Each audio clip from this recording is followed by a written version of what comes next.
Y'all, infidels. That's right. We are back resurrected here on the Monday Locker Room, infidels. And do you believe what I say now? You better believe it, infidels, because it's one letdown after another. It's me, the real piece of Sheeta, and the best ending ever himself, RBV, waiting for that Monday morning monologue final edit to run in with Dr. Ted here at hackerhamin.podbean.com.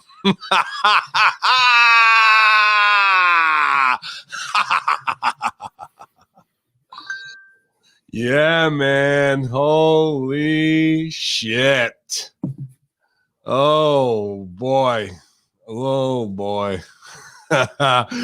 We were live here last night for the main event. We were live for UFC. We were live for the SmackDown Live self-help group. It's on camera every day around here, but we're experiencing these epic fails together. So that brings the ship closer together, man, as we try and navigate these terrible waters of people who think they're over, who think they know what's going on, and time again get exposed as nothing more than infidel moron supremes in this business. And I hope it all comes crashing down on them sooner or later. And it did this week. RBV, good morning to you, bud. I got to tell you, what an incredible evening of pro wrestling excitement it was. Immediately following that show, and I'm not exaggerating, my phone starts ringing off the hook. I mean, I'm used to DMs, text messages, whatever it is, but no, the Hamin, the hashtag Hamin Army actually reaching out to me. We cannot wait for Monday morning. We cannot wait to you guys set this off. Now, I know this is Monday morning. This is the Monday Locker Room, but we're going to be talking a whole lot of AEW. So I think we should rebrand it, a special rebranding. Okay. Light the Fizzle. Light the Fizzle. Well, we don't want to take Light the Fizzle. Yeah, it was a fizzle pretty much, man. A 6-year-old's birthday party explosion at the end. Oh, man. I don't even feel bad. Like, I've been a part of things that fucking are epic fails on indie shows or whatever, but that was set up to disaster. That's exactly, you read my mind. I exactly want to get things going this morning. I had a hell of a run set, and as soon as that show ended, I threw it in the trash. I wanted to kick things off with you guys talking about epic failures. Oh, man. Let me change my name here. Schadenfreude. If that's the proper spelling, but close enough. And that's got to be one of those things, especially on the indies, when you might not have that huge budget, but you got maybe that shoestring budget. You're getting by with you can. You had this tremendous vision in your mind. This is going to be epic. This crowd's going to absolutely go insane for this thing. I mean, they're going to be talking. It's going to go viral. And then complete dud. Yeah, dude, just sad trombones, the fucking epic fail sound from Price is Right. I've been getting them all, dude, sent to me. Just as brutal and as backyard indie goof as you possibly could be. Like, you want to say, oh, we're not going to be like that. We're only going to have younger people and the new generation in AEW. Oh yeah. How's that working out for you 16 months in? Oh, we're going to never be like TNA or WCW. Oh yeah. How's about 9 Shockmaster moments last night going for you? I don't see this company being around for more than another 18 months, bro. Not at this rapid rate of decline. The only way that it can hang is by somebody else taking over fully. Oh, shit. Good morning, Stevie, live on the Monday Locker Room. How are you, buddy?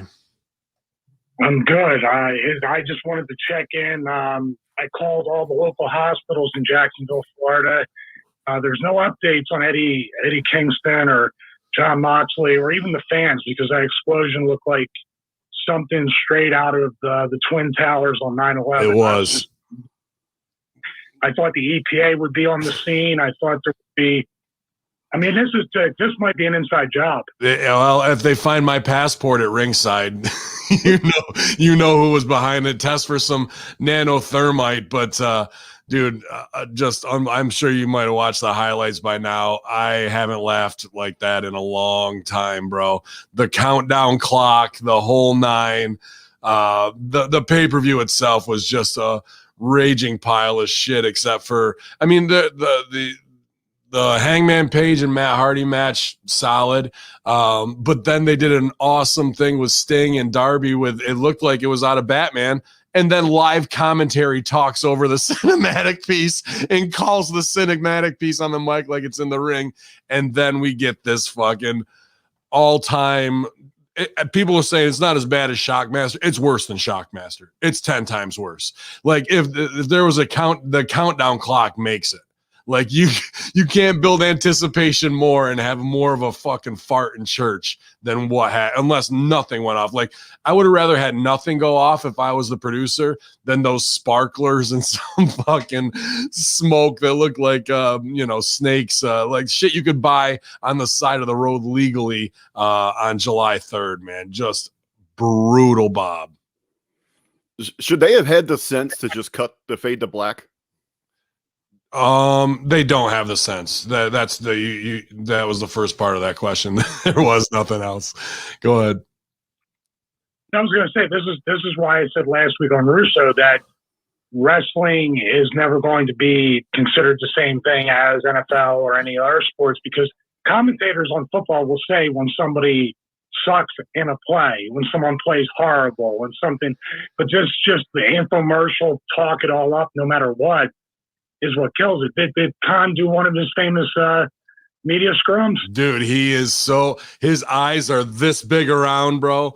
He is gimmicked up and just like manic and fucking, he tries to pass it off. And like all of the suckhole dirt sheet writers, shit bags are like, great pay-per-view tonight, Tony, and da-da-da. We know there's a problem at the end. He's like, well, he tries to pass it. He's like, Omega, who would have thought if he making it on a napkin with crayon that he would have made a dud with a bomb? Oh, dude, they're all paid off. They're all paid.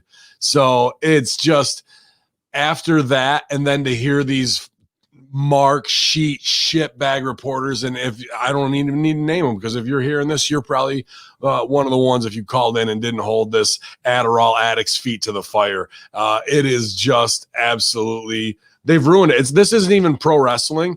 This is now an attempt at backyarders trying to do pro wrestling on camera with the budget. They're not a wrestling company. They don't have the talent they have the talent, but they don't have the wherewithal, anything to get it done. It's all a play emulating pro wrestling. It's not the real thing. I agree. I'm going to let you get back. I'll listen to you guys. Hopefully you'll continue to talk about it, because I don't think it can be talked about. No. Well, we're going to run it all down. So hopefully you'll join us in the chat here, youtube.com/MROVW, Ben Hamin channel. The Stevie Richards checking in with us this morning. Good to see you, buddy. You too. See you, man. Later, man. Oh, man, dude. Big Steve Reno didn't stay up till 12:30 to watch that. But after being beat down for 4 hours of probably one of the worst wrestling pay-per-views I've ever seen in my life. The bright spots were torn down with more idiocy. Like I said, that Sting, and I've gone hard on Sting in the paint here on the locker rooms when they say we're not bringing in old talent, and then here he is. This was one of the best Sting performances I've ever seen. But then to have live commentary talking over it made it absolutely. It was like going to watch Batman Returns or one of the new Batmans, an awesome one, and then the AEW team is doing Mystery Science Theater 3000 over the top of it, bro.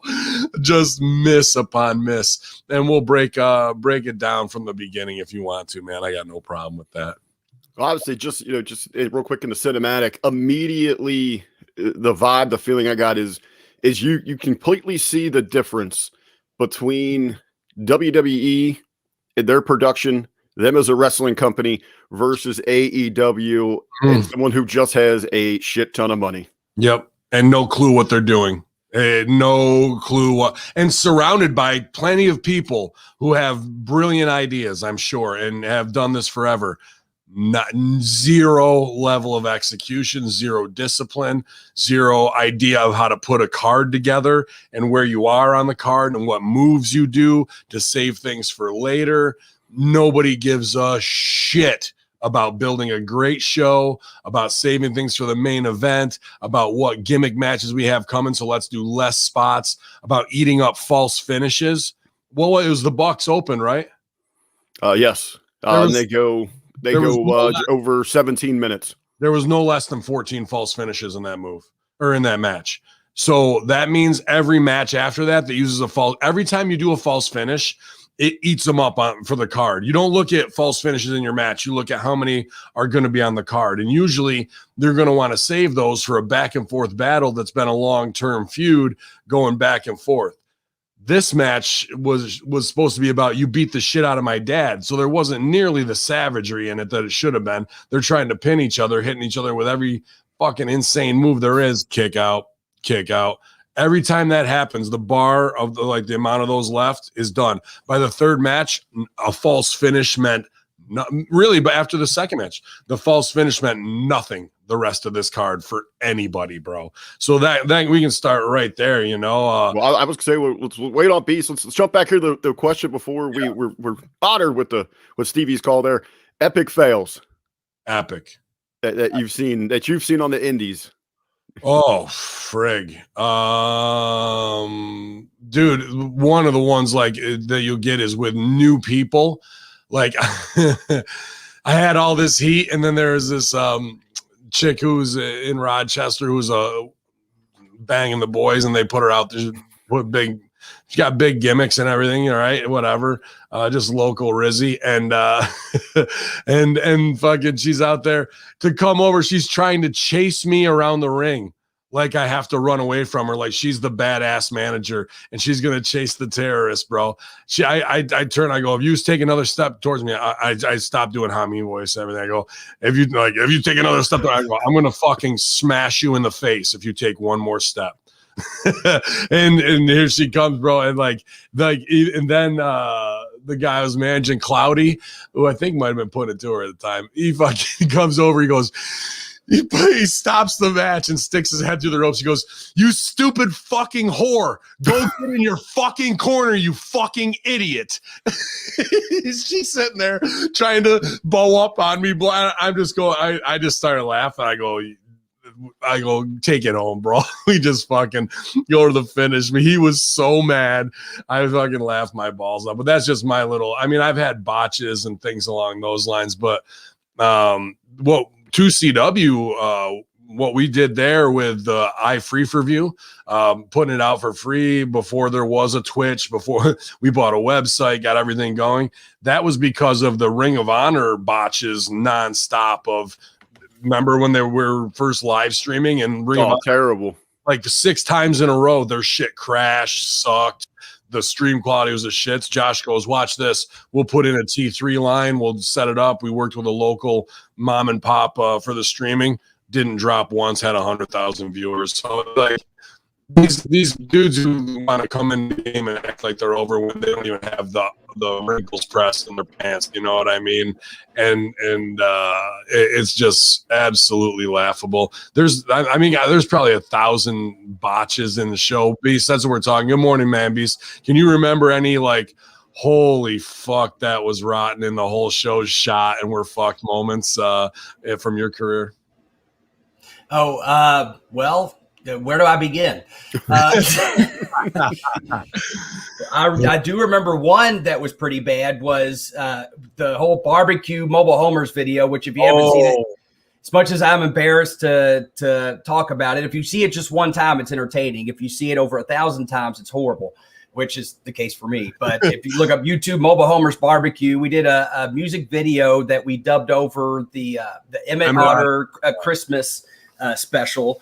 And we came out to that song afterwards because the fans ate it up, and they said, this is getting so over. So during the summertime, once a week, we would do a show at Six Flags called the Six Flags Summer Sizzler Series. And they always brought in a star, so to speak, a name, someone that people would know. And usually it would help pack out the little arena, the outdoor place they had for it. And so they said, you guys, this song are getting so over. You need to go out there and do a live version of barbecue. And so we just went along with it. In retrospect, well, I'll tell you what I would have done. But essentially, we went out there and did a lip sync version of the song. And the 90% of the crowd didn't know what the fuck was going on. And so it's just pretty much dead silence watching who are these out of shape redneck guys that are just lip syncing terribly to this song, and it did not work. In retrospect, what we should have done is went to start the song and then have the guy that was always our heel, so to speak, Twinkle Toes, the British guy that we as mobile homers thought was Australian.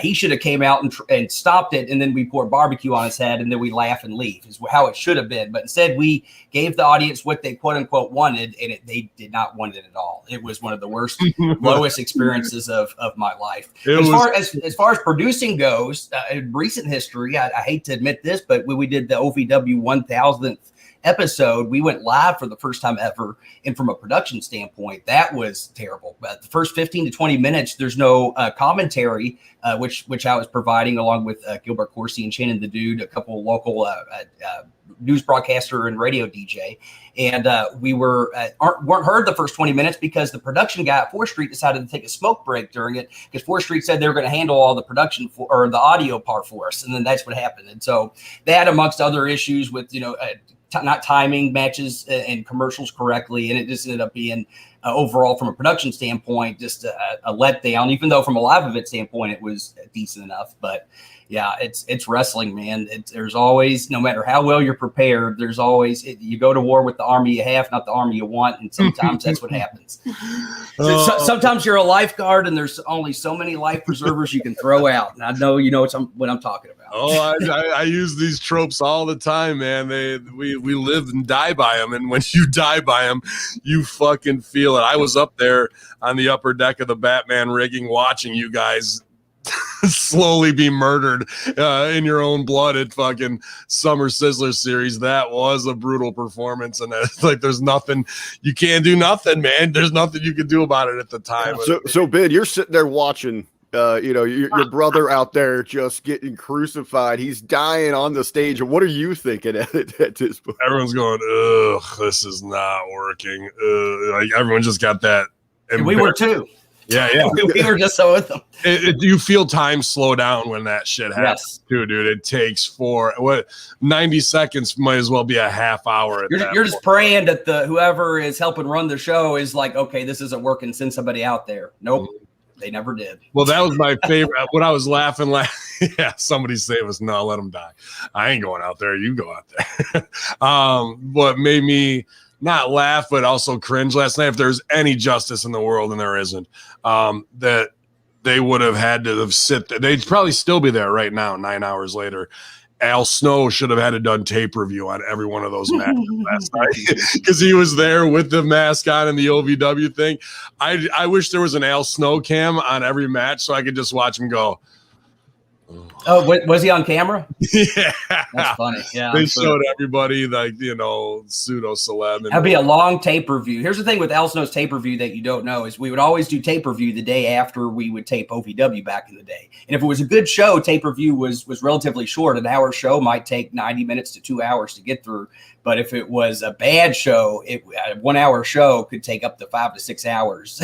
Just because he would pause at every single moment that, all right, what the fuck was that? And then you'd have to explain yourself. But I like that exercise because it makes people accountable for what they're doing in the ring, at least. You know what I mean? Like to Al, I agree with one thing that he always taught was when I ask you why you do something, the answer is never, I don't know, or that's what was called. You always have to have a reason for everything. And so to go through the tape and pause and have to answer in front of your peers, and in the beginning, sometimes people don't have answers. I don't know. That's what was called, or I don't know. That's what we wanted. And so over time, you start to learn, okay, I need to have a reason for the spots that I'm doing, and you become more mindful as a worker, and that's how you get better over time. So I think some element of a tape review, no matter what level of professional you're at, could absolutely be helpful for any of the wrestling organizations, whether it be WWE, AEW, Impact, or whatever. But AEW's matches are so bad and so put together with no idea of what's going on, because that's why I say with the Al Snow tape review, they'd still be there 9 hours later right now because Al wouldn't even be able to go through and be like, all right, why does this lead to that? Because nothing means anything psychology-wise. There's zero psychology in these matches with these no cells. Beast in the first match with the Bucks, which should have been a blood feud after they left him laying. They wrestle. They left his dad laying in blood 2 weeks ago. They wrestle, do spot fest. 14 false finishes in that match, bro.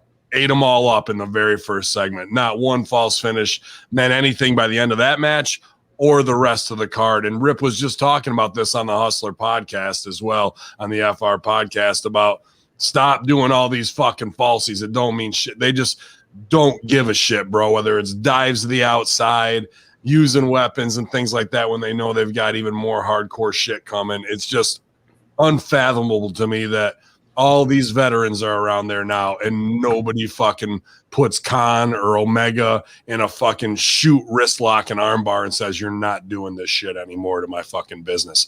They've taken wrestling. That's not even a wrestling show. That is a parody of a wrestling show that is now being put alongside it. And like you said, Rick, WWE's production went on, and WWE is shit too compared to what it used to be.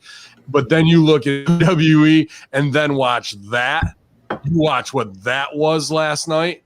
It's not even the same fucking ball, not in the same arena. And even if you had former WWE guys, this is our backyard. Little robotic there, Ben. All right. Oh. All right, so we lost Ben there. Hopefully. No, I just took I take myself Okay. out. I take myself out. Can you hear me? Yeah, Yes. we got you back All on right. that. This is a parody version of wrestling. It's not a real wrestling company at all, dude. Not even close to it. Not even no clue how to even do business. And when you've got generals all around you and you're letting the fucking privates plan the fucking war strategy, dude. What could possibly go wrong? Well, last night you saw it all come to fruition in whatever, how many matches there were. The only matches that were even remotely close to being excusable were Matt Hardy and Hangman Page, which was solid enough. And then the Sting pre-tape thing, but they talked over the whole goddamn thing on commentary. And then they actually worked the main event the right way, of the threat of violence and slipping out and not hitting and no one going for the barbed wire. And the match wasn't that bad. And then we get a 60-second countdown clock to the biggest fucking egg ever laid in wrestling. Bigger than Gobbledygooker, bigger than the Shockmaster. This was a bigger fail than both of those combined, in my opinion. I haven't seen it yet, so I can't necessarily comment. But at the same, I guess I have to ask, when that happened, did they go immediately home after that, or did they? That was going home. So they have the match, bloody whole gimmick. You know what I mean? And then they took it home too early. So Omega's cutting this promo that doesn't really, no one can follow. It's going back and forth. Where the cameras aren't on him, so you don't hear what he's saying and you don't see what he's saying. And then Mox is laid out and you see the countdown clock come up and the whole thing's supposed to explode. So we sit there for a big 60-second countdown. Here comes fucking Kingston running down to jump on his boy to do the Onita spot that they had, and then like to pay homage to it. And I'm just trying to find the fucking GIF. Hold on. And then we get this. And then we get this. Get him out! Take cover! Take cover! Get him over! No! Kingston! Oh my God! Kingston covering John Moxley! Like, did he jump up confused? Like, did they play it off like? No, they played it off like it was big. They laid there like they were just fucking napalmed and fucking Da Nang, bro. They laid there. Yeah. Dad, here comes everybody down to check on them. Like it was the equivalent of a 6-year-old holding a sparkler at the fucking birthday party and you playing dead like it fucking killed you, like you just got H-bombed, bro. Well, at least they're the heels. It'd be worse if they were the baby faces. No, they were the babies. They were the babies. Oh, really? They were the babies. And then you continue to have Excalibur and the rest of the commentary putting it over. Like, I mean, like there's just the reactor core just exploded there. You got all this medical crew trying to cautiously work their way into the ring. Sorry. And the way they had to sing Soul Beast was at 30 minutes, any of the bombs that had not been activated inside of the match would all simultaneously explode. Well, the match ended with about 5 minutes to go. And inside of that, so then the Good Brothers come out and they're setting up. They're going to leave Moxley inside of this ring, handcuffed, beaten, bloodied, unable to really take care of himself while this thing explodes. So you're looking for this big, almost kill off. As they were calling it, it was the elimination chamber, if you will, the extermination chamber of Moxley. So we're waiting for this big countdown, and then we get the big dud. Yeah, it seems. I feel like it would have worked if it was like the heels and they would have put it over. Like, oh my god! And then obviously people watching home like, oh come on, you give me a break. And then you could have Kenny Omega come out on Thursday and put over like, did you see how devastating those explosions? You know what I mean? Like something like that would work. But it seems like based on the reaction that I'm seeing, that they didn't. Well, I didn't even understand this whole countdown. We can't deactivate this. So if the match would have ended in 5 minutes, everyone would have had to sit around for another 25 minutes until the whole ring just blew up. I mean, there wasn't a way to to deactivate these bombs at any point. You know, it would have been great if they would have gone home like way early and then like they did like a post-conference show and they're all in the ring and then all of a sudden the countdown happens. Oh my God, everyone leave. Moxley knew how it was. And afterwards, after they go off the air, he sits up and goes, who would have thought that Omega would have built a dud and tries to pass the heat? But dude, you know the feeling, Beast. They're just like coming backstage after all that, working their ass off, color the big head, arms. I think the crew that set up the explosion, the pyro there, I think they got Ben's internet this morning. Yeah, they're out to get them. Yeah, but Beast, it was it was again. It wasn't. Yeah, I had asked Stevie had jumped in with us before you joined us, and I wanted to ask him and Ben about it. I said, I mean, why didn't they immediately just to fade out, just cut away from this thing? But they continue to sell it, and it was just. I mean, it was throwing salt into their wounds, all for what they've already created. Well, as I've alluded to, these things happen, and all they could do at this point is try to, I guess. Well, I guess I don't know. Ben, at this point, do you put it over, or do you just completely just? Well, and Moxley, as Ben is saying.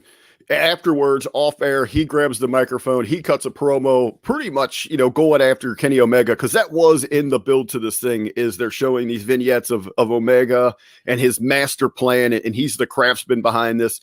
He's getting his hands dirty. He's what they had dubbed is the extermination chamber of John Moxley.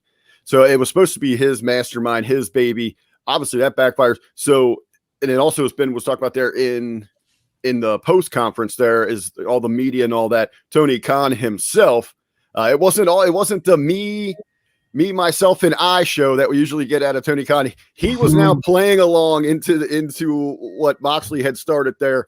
And well, this is a result of what you get when Kenny Omega puts together the acne blueprint with crayons on the back of a cereal box or whatever the case might be. So yeah, they're doing everything they can to try to.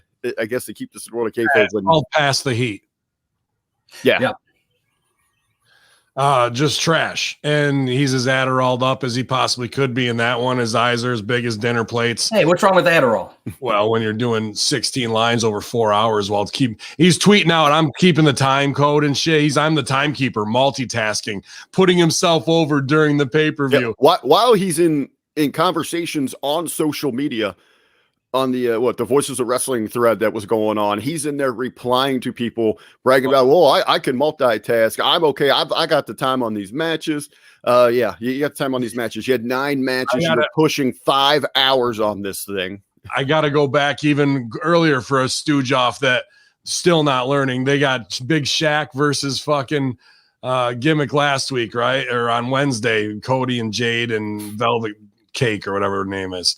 Fucking, so they load Shaq into the ambulance, and then they go back to Tony, and then they're supposed to cut back to Shaq, and Shaq's not in the ambulance, but that was a botch. So it's like, where'd Shaq go? But that was a bullshit. This week we get from some fan taping it. They put Shaq in the ambulance. They wait, cut back to Tony. Then they have Shaq get out. The crowd pops a little bit because they can still see him. Then they have Shaq running up the fucking hallway with somebody's hand on his back, like, Shaq, get down. Like, someone's not gonna fucking see Shaq.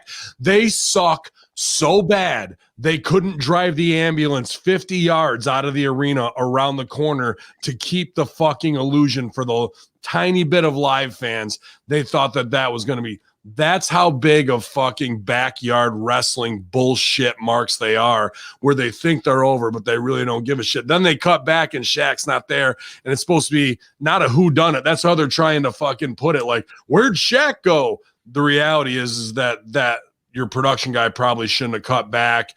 They should have driven the ambulance out for any realism. And in the day of 2021, where everyone has a fucking 1080p video recorder on them, you think you're not going to get caught doing dumb shit? You don't think this out ahead of time to drive the ambulance out?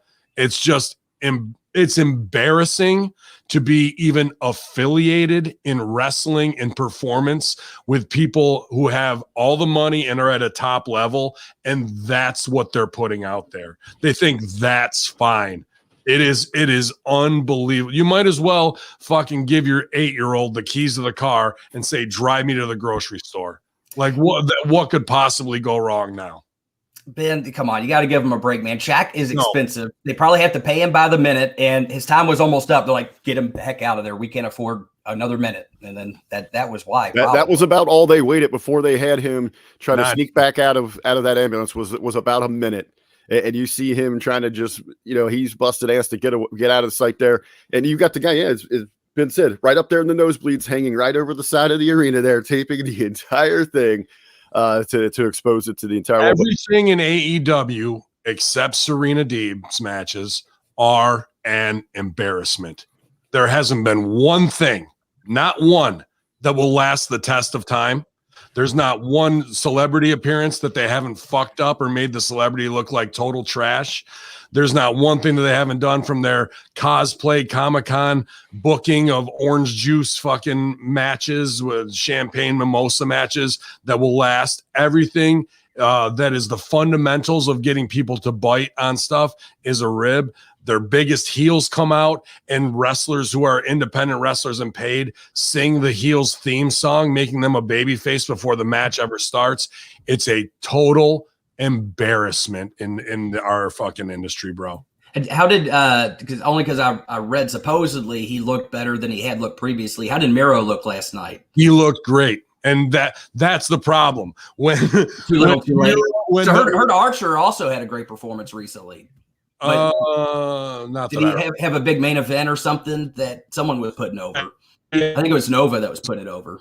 In there that could have been switched, but that wasn't super. But here's the thing: that match already forgotten. I'm talking about legacy building. Okay, yeah, you're right. Yeah, when you bring someone in, that's that moment to shine, and that's right. It's the feel like I almost feel like the booking.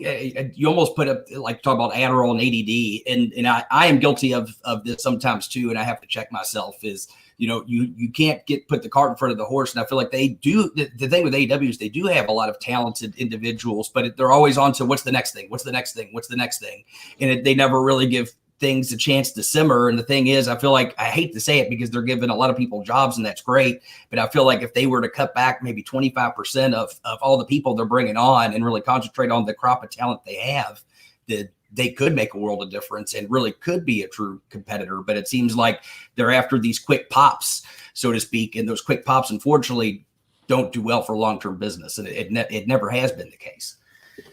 Like, look back to when WWE tried to do this with the Celebrity Raws. Remember that? And, that ended up being just, a flash in the pan. Didn't really do much for ratings. But they're trying to get that quick pop, and it never, ever trumps long-term story building, in my opinion. Well, they're even do the basic. They're going to do long-term story building. And that's one thing with the some afterwards in robotic. No, I see my level. Yeah. It's a robotic again. Yeah. Fucking suck. Look at the chat here. Go ahead. I was going to say, we mentioned Deeb there,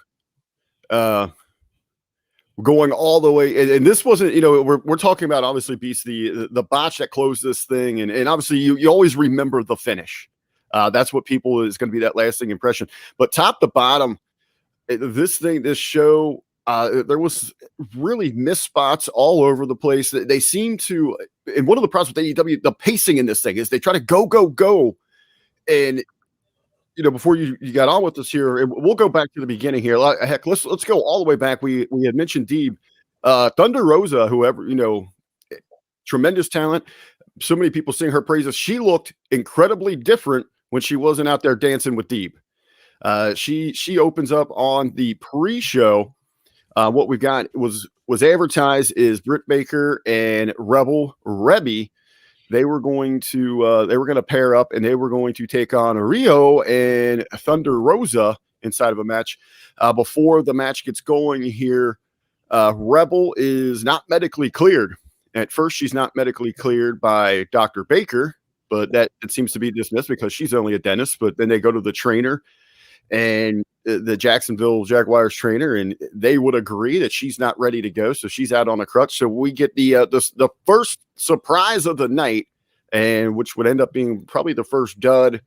The Princess of Pooh, the lady known in Japan for slinging that shit. She comes out, another Japanese schoolgirl, some kind of pop reference act going on here. Ben, she was I had heard she was like on American Idol or Japanese Idol, whatever that was, or yes, whatever. So that's to come out and sing some Japanese song that nobody fucking knows and isn't over, and do this performance that makes everybody go, Kenny Omega is a complete mark and wants to be a 15-year-old Japanese girl at heart. That's what he wants in life.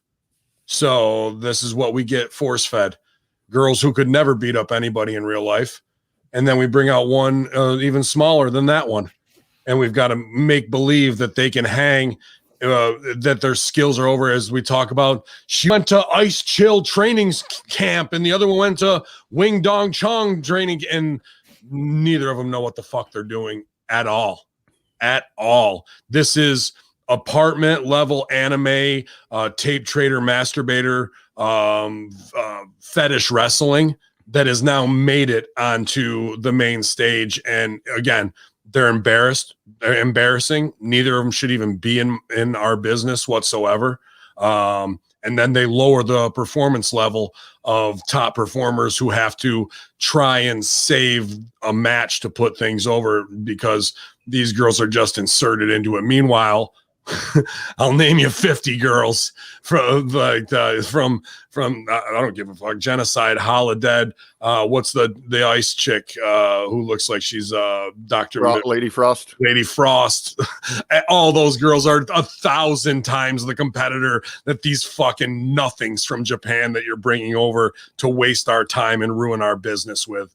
Those girls don't even deserve to they don't even deserve to be on the other side of the barrier as a paid extra. They should be buying a ticket as a fan. It is just the lowest level of putting kindergartners with people with master's degrees and claiming them to be equal. I know so many of us, it seems to fall on Kenny Omega, his obsession with the Japanese culture. He runs the women's division. These school girls.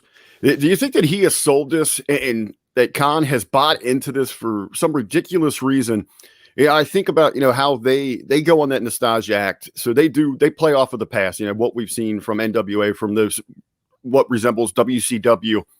You think in their mind that they are trying to introduce and find a boom with this Josie style, as WCW did with the cruiserweight style? Give me Josie instead of fucking Joshi's. Give me Lady Sojo. Give me anybody who knows what the fuck they're doing. Is that though in their mind that they think they have found like what WCW did with the cruiserweights? Because this isn't hitting at all. Then what they need is they have to sit there for 4 hours with Al Snow and make them, because they think they're up here. They need to be struck down to nothing week after week after week in tape review until it finally starts to settle in. We do have Al was on hand last night as they panned to him in the audience. I know that maybe I was Mr. Roboto, but that's all I could do. I wanted Al Snow Cam because through every match, dude, Man Beast and I have sat there through hundreds of shows where when I didn't know shit, just coming in from comedy, I'd watch Ryback versus Cody. No, it was Jake Hager versus Cody. And Cody made his own comeback. Cody's like 21, right? He doesn't know shit either. And Al just goes, don't do that. And I'm like, well, he just made his own comeback. And I go, oh, okay. He goes, why don't you do that? I give a wrong answer. Al goes, no. And scoffs at me again. And then he tells me the right answer after, like, he gives you an opportunity to tell him why, and then you fuck it up, and then he makes you feel even shittier, and then he tells you why. So you're like, oh, I don't know shit about shit. And Al's just like had to watch it for 30 years. How many shitty indie matches and shit has he seen where people make their own comeback and all this kind of stuff? And whatever the front is, but if he gets hot about OVW workers doing it, imagine him sitting there last night going, dude, his eyes just must have been rolled in the back of his head like Undertaker every fucking 15 seconds, man, because Al Snow couldn't even break these matches down. That's how devoid of wrestling psychology that every segment was leading throughout this pay-per-view. Well, we do have Britt's team go over here with a little help from Rebel on the outside. Then we do nasty. Like, did you see that?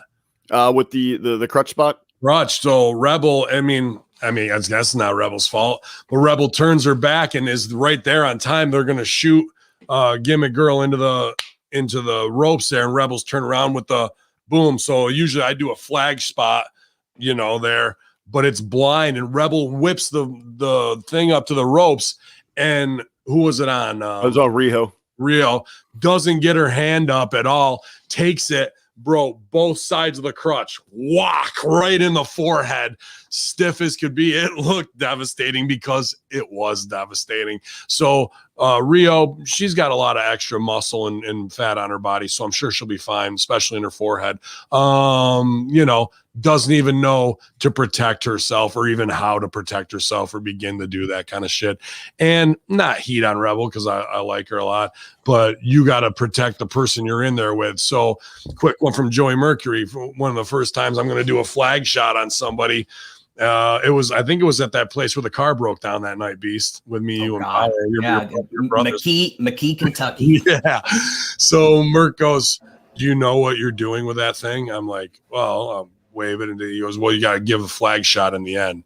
And, and he's like, how are you going to do it? I go, well, I can, when he's down on the ground, I'll raise over my head and hit the ground. So I just hit part of his back, but mainly the mat will take most of it. He goes, no, you're not doing that. That's not how you do it.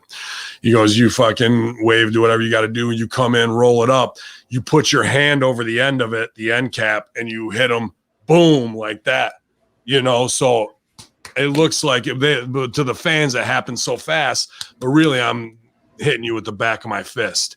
And then once I hit you, I can follow through with the shaft. Yeah, follow through with the shaft. Funny you learned that from Mercury. I learned the exact same way, but from Cornette. Okay. So that's the right way to do it. And usually the person who's going to take it will also have their hand up. So my fist hits there. So there's never going to be any contact with their head and the flagpole or even my hand. But far more brutal. Yeah. So. Yep. And you can control it. But last night we're just hawking up fucking crutch shots to the face. Opening match. Kickoff show. Kickoff. Well, I guess to be fair, to Rebel, she probably was just swinging, and it hit her in the face because she's only 5'3". So it hit her in the face because she's an idiot. That's why it hit her in the face. When you don't stand taller than the ropes and you're swinging at the top rope, you're going to hit someone in the head. I get it, but I know what you're saying, Ben. My point, it's on Rebel to protect her there. I know what it should have been is drop toe hold, Riho's through the ropes over. Rebel takes the crutch and does the spot that I just told you, hits her while the ref's back is turned. Then you go into the finish that way, not a blind concussion banger right there, bro. There's a way to do this shit to protect each other, but these children don't know what they're doing. Well, if you were only tuning in early for this show, they gave it away in the actual opening matches. We get to the main card here for AEW Revolution. The Young Bucks we talked about a little bit earlier. They go over, the Young Bucks defend their championships against the Inner Circle members of Chris Jericho and MJF, who was also joined by Wardlow there. How about at the end of that girls match? This is a weird thing of why they would do it. The heels are leaving and they turn and they both fucking flip off the camera. Then in this fucking next match, we both get that from MJF and Jericho. So why are Japanese and fucking Japanese and the fucking other chick doing heel stuff to do a double Austin when there's no real heat there? Then we're gonna do it in the next segment with itself. Just like, why, dude? Oh, Ben, if you're not down with that, I got 2 words for you. Oh, dude. Yeah, Young Bucks dad gets the shit kicked out of him, left a bloody mess 2 weeks ago. Then this Wednesday, past Wednesday, Young Bucks come out to get some retribution. But before we do that, we got to cut the promo. Nice, calm, cool collective, just hanging out there on the ropes. Even inside the promo package is hyping this match. They're not really, you want blood. I mean, you're going, this is for your family. I mean, this is your father. And they're sitting back, legs crossed on a couch, all relaxed, talking about the history between the two and how the fans are going to be expecting this huge athletic, battle between them. I mean, no, where the hell is dude, the thirst for revenge? If you fucked up the king, my dad, and you rolled up to the arena, first thing that's going to happen is me tearing ass in my truck, and I'm going to T-bone your fucking car and try and kill you in a homicide fucking blast. That's action. That's get back for leaving somebody's father bloodied out back who has nothing to do with it. You are going to be an obsessed son ready for hell bent on murder. That's how this match shouldn't even taken place. They should have hit their car with a truck and fucking full bore in a stunt show and then taken the Young Bucks out. Like you could even had the camera shot in the truck. Like, you ready to do this, bro? Yeah, dude, we're going to fucking do this. Okay. Boom. And then Jericho and MJF get fucking airlifted out and the Young Bucks go out in handcuffs. And you talk about, hell, even if this was the open, you create an exciting open without giving away all these spots that you did. Didn't go, and wouldn't that be, you try to fuck up our father, we're gonna fucking murder you or end your career now? And it's so serious that Jericho and MJF get airlifted out and the Bucks get arrested, but no match. Tell me what means more, 14 false finishes or that? Absolutely. And then you have excitement around it. And again, you haven't given away every spot. Biggest thing I've taken away from this match is why in AEW have we not just completely abandoned the idea of making a legal tag? And because the commentary, they even hit it a couple times during this match. Oh, he's getting the tag to get the legal man in here. This has been tornado rules the entire time. And then now these 2 or 3 times you're going to actually focus on that. Talked about and listen to the Rip Rogers FR podcast. He talked about it in Derby City Wrestling. That's the first thing he did. His first 20 shows, he would have us do spots or man beasts, mobile homers, even more than us, of the baby faces. Even though they were kind of like cheating babies, they would get caught. That was a weird thing. In DCW, we were heels. But in OVW, so it was a weird thing. But we were supposed to be heels. But as you were alluding to, Rip would have us try to cheat, or we actually to put over the rules of the tag. We would tag all the wrong ways, and the referee would catch us and make us and say no, not a legal tag. Like I'd put my feet on the ropes and say no, not a legal tag. I'd tag underneath the ropes, the middle or over the middle rope. No, not a legal tag. I tag on the back versus the hand. No, not a legal tag. And then baby faces take back over, and then they do all legal tags. Legal tag, move. Legal tag, move. Legal tag, hop, double T move, boom. And then it's like, oh shit, now we're going somewhere because we've educated the crowd and putting over the baby faces. Or the babies will get admonished from the ref because they didn't do a legal tag. So then when the heels do one, when the ref is, we don't even do it. We just clap and fucking switch in. The crowd goes, they didn't tag. And the ref's like, did you guys tag? And then Khalil's like, yeah, goddamn right we tagged. Meanwhile, Ali's over there getting fucking vicious heat on the guy while the ref's distracted, choking him on the ropes or whatever. So the setup of getting the rules over is essential because heels get heat by breaking rules. So if we're not going to do even any of that, then we're dead in the water out of the gate. That's crazy, Ben. That's crazy logic. Whatever.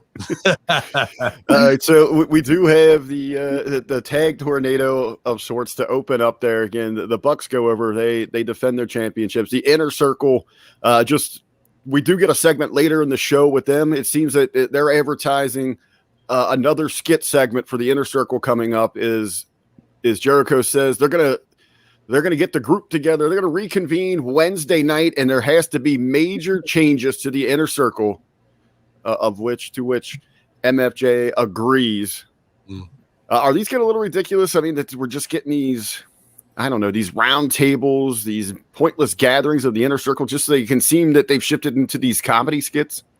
Yeah, pretty much, dude. Like, when you're singing their theme song on the way out, they're not heels. They completely lost it. Which one has become gone more to the wayside, a wasted potential? The Inner Circle or the Dark Order? A Dark Order, definitely, of what they had an opportunity to do in Brody's passing and what they continue to refuse to do.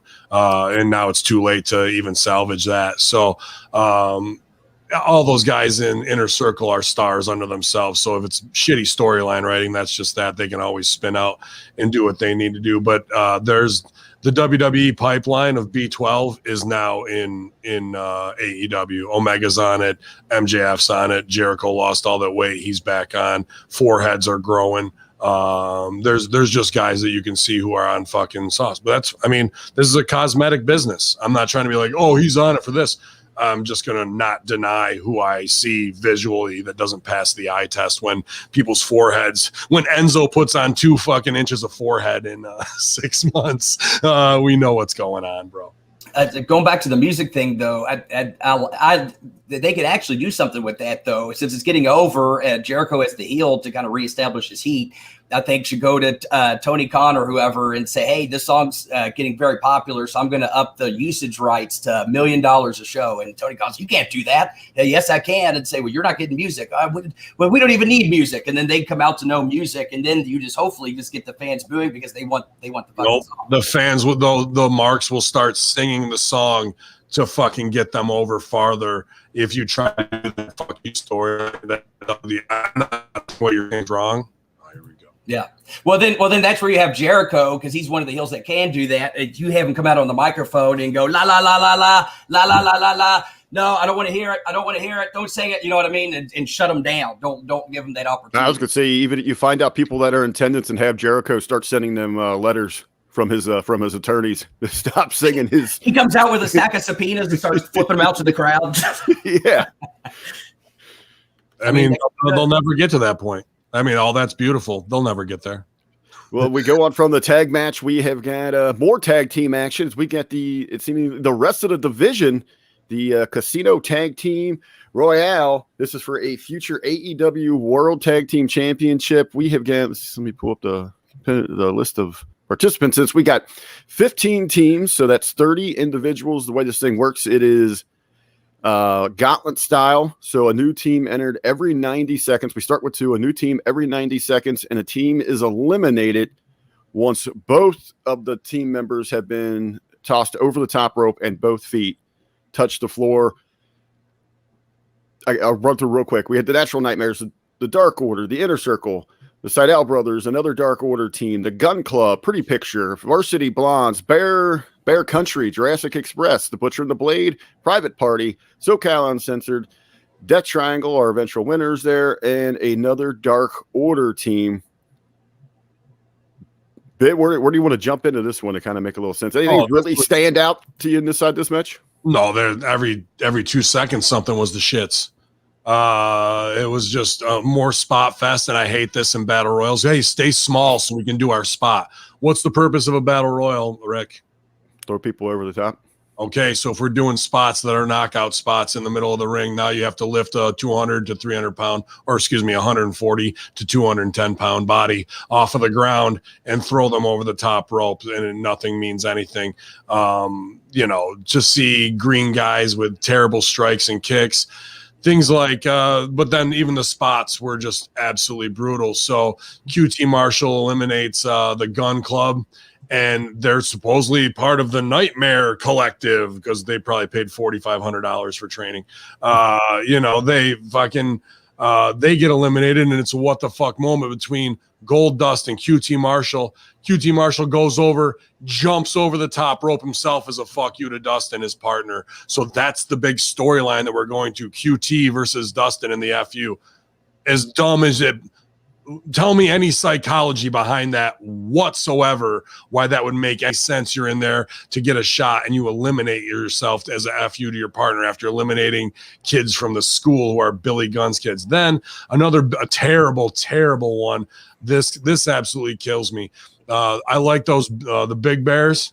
I was going to say, that's one thing I took away. I really like this bear country. I mean, I did. Buried. Night one, buried. Fucking get in the ring. They look strong, even though they're running spots, which is stupid. Fucking Grayson, Grayson, check. Am I all right? Yep. All right. Fucking lift the big one of the. Now it's going back to it. So yeah, beast with this bear country. I mean, they're two big brutes. I mean, they look like pro wrestlers. They had a good look to them, but as Ben says, you immediately come in here and they're made to be forgettable. Well, here's the thing. It is early spring. They probably just came out of hibernation, and as they get their energy back, then they'll be much more of a force to be reckoned with. I think they were more like the bear jamboree afterwards with this thing, that the hillbilly ones that. Grayson, Player Dose, who I like, Player Uno and Player Dose, done plenty of shows with them, good guys. He fucking rebel racks the big guy from underneath on his back, and even though he gets it out, you just buried it. You just buried this guy who's the biggest guy in the fucking match, and a dude who's 5'10", 180 pounds, just fucking squatted him.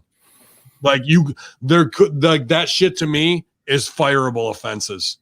I don't know how they're not getting in, why that's fucking funny that they think it's this big man. It should be the whole spot should have been Grayson thinking he's strong enough by the power of Brody to fucking lift him up, and he tries it, and fucking Big Bear goes, nah, you ain't lifting Big Bear.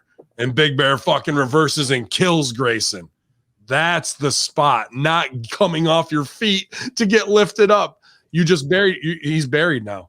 The big man is buried forever. You can't get that moment back. You're right, but we can bring in perhaps a manager that's been a little more experienced, maybe knows a little bit more to get behind these guys. Maybe someone that's more wild and deranged. Perhaps a man beast might be needed to come in and help bring these guys along. I'm just saying. I would not fucking object to that one bit, because everybody needs as much help as possible. There was tons and tons of botches. That's it. The big bear beast. There was tons of botches in this, way too many spots. Nothing meant nothing until the end, when we get another incredible performance from Phoenix. I mean, the guy is just superhuman in the way that he moves, bro. But he also takes some big shit and is like, right up, no sell. He goes from coming in and taking a big whatever the fuck at the end, and he's like stood up, knocked out, and then comes right back to life 100% and gets something in right after. Where he goes through the ropes on the spot and kind of the misfire, and it goes directly into the crowd where he goes over the rail. Well, that was fucking sick too. So he does fucking front dive beast, rolling front dive so fast. He goes through it and goes over the railing, hits his tailbone on the railing, dude, going 90 miles an hour. It was insane.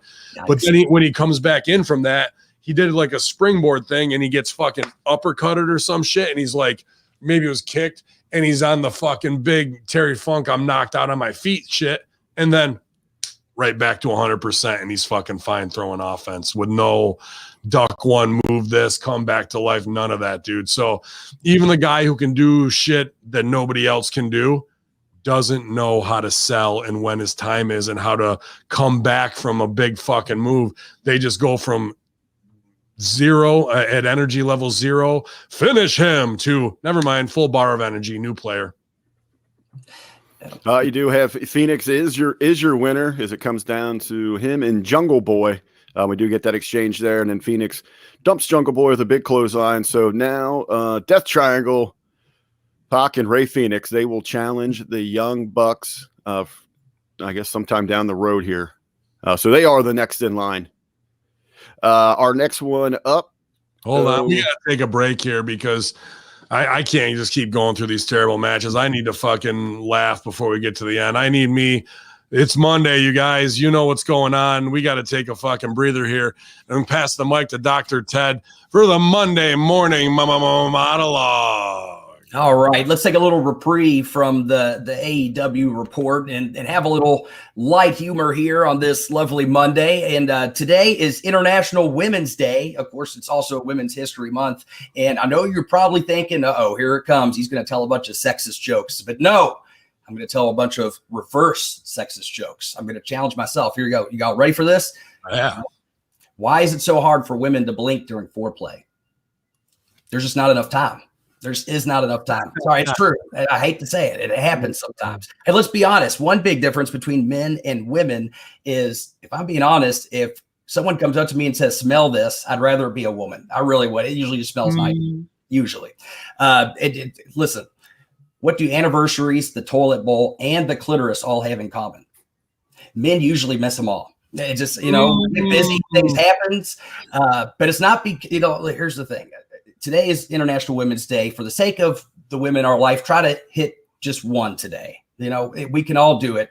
And, try to find while you're trying to find one of them, for the sake of women that are in our lives, just know that just like life, they make things hard. And it's okay though, because we still love them anyway. And if I can give you all a piece of advice, just remember that when a woman says what, it's not because she didn't hear you. It's because she's giving you a chance to change your answers. And you believe me, you should take that opportunity. But speaking of opportunities, let's go ahead right into the headlines. It looks like Reginald, the sommelier on WWE, has played a key role on television in recent weeks. And in an interview with Fox 2 in St. Louis, he explained how being a circus performer has helped his transition to WWE. And of course, being a circus performer has helped him in the world of pro wrestling. I mean, he already knows how to be Carney. So it just goes along with the territory. When we're talking about AEW, I don't know if y'all know this, they filed a trademark for the name used by Paul White's pro wrestler character in the Adam Sandler comedy The Waterboy. Apparently, the company filed a trademark application on March 3rd for Captain Insano, but no word yet on what Mama has to say about this. We don't know.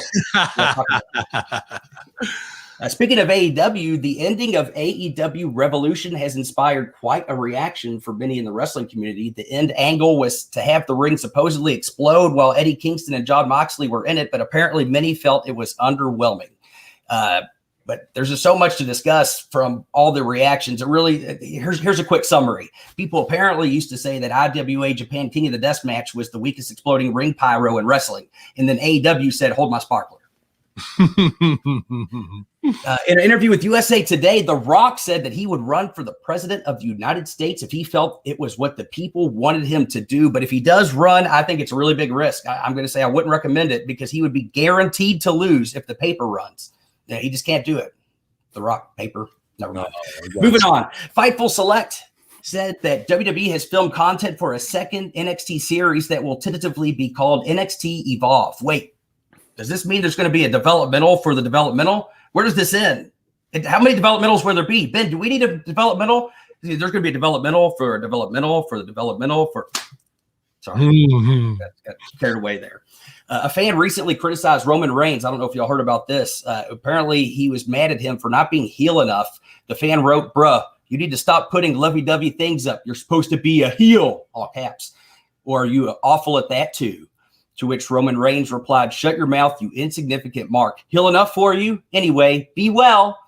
And rumor has it that if you happen to be outside on a clear day, you could actually hear the sound of Jim Cornette exploding from miles away. All right, let's wrap things up here. Last but not least, speaking to Sports Skeeta, WWE Hall of Famer Beth Phoenix spoke about providing commentary for NXT broadcasts remotely due to the complications and restrictions caused by the pandemic. And I can't help but feel sorry for Beth Phoenix because you can tell that she's on edge. Ladies and gentlemen, this has been your Monday morning monologue. Yeah, finishing strong there. I love that. Yeah, developmental for the developmentally challenged. That's pretty much where we're at this point with this. Are we going to have a developmental, Ben? I guess we're going to have to. I mean, at this point, you might as well. We just got to buy a ring and we can get our own developmental at that. I mean, what fundamentals at the developmental of Evolve are they teaching? Evolve. That's an irony, right? right. Devolve. So yeah, great, Beast. Appreciate that, and appreciate all the women in our lives. As my internet signal goes to shit again. Yes, no. Can you hear me? You're good right now. You're good. All right. Well, hopefully it'll be good enough to please all 432 wives. That's a lot of clitorises to find, but you find one, you might be able to find another one, So appreciate all of the hardworking women who keep things going. And actually want to appreciate all of the women that were partnering with HMG. Been really inspired by a lot of them, by all of them, not a lot of them, by all of them. Goldilocks is a super producer.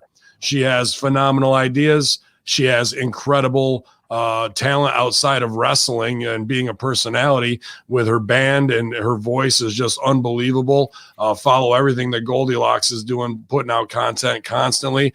Then to be, with the beautiful people who are easy enough on the eyes, but that's all smoke and mirrors because they are very driven business women. They have a complete idea on how everything works and how to get max value out of themselves as talent, and are driven to do more and more and more and more, and want clips and want social media stuff. I'm inspired by them. They just don't sit back on their beauty and say, gimme, gimme, gimme. They are bosses, both Velvet Sky and Angelina Love. And then obviously April Hunter, working on the A show with Aaron Idol Stevens, had me floored. We've spent plenty of time in the locker room at OVW together and known each other for a while, but to hear her takes, conspiracy horseman level takes on pandemic and plandemic and taking civil liberties, I have a completely newfound respect for April Hunter, and I'm just honored to have such beautiful and talented women collaborating with Hamin Media Group. So I want to highlight them. And also Amber Neal, a new talent we're going to be developing for, a comedian, matchmaker in Houston, who is a very empowered woman and radio DJ personality as well. So very, very thankful to be able to move out of that 18 to 49 male 90% demographic and get some different opinions with HMG and learn myself. So appreciate all those strong independent women working their asses off. Well, and I'd say too, though, just not those working with the Hamin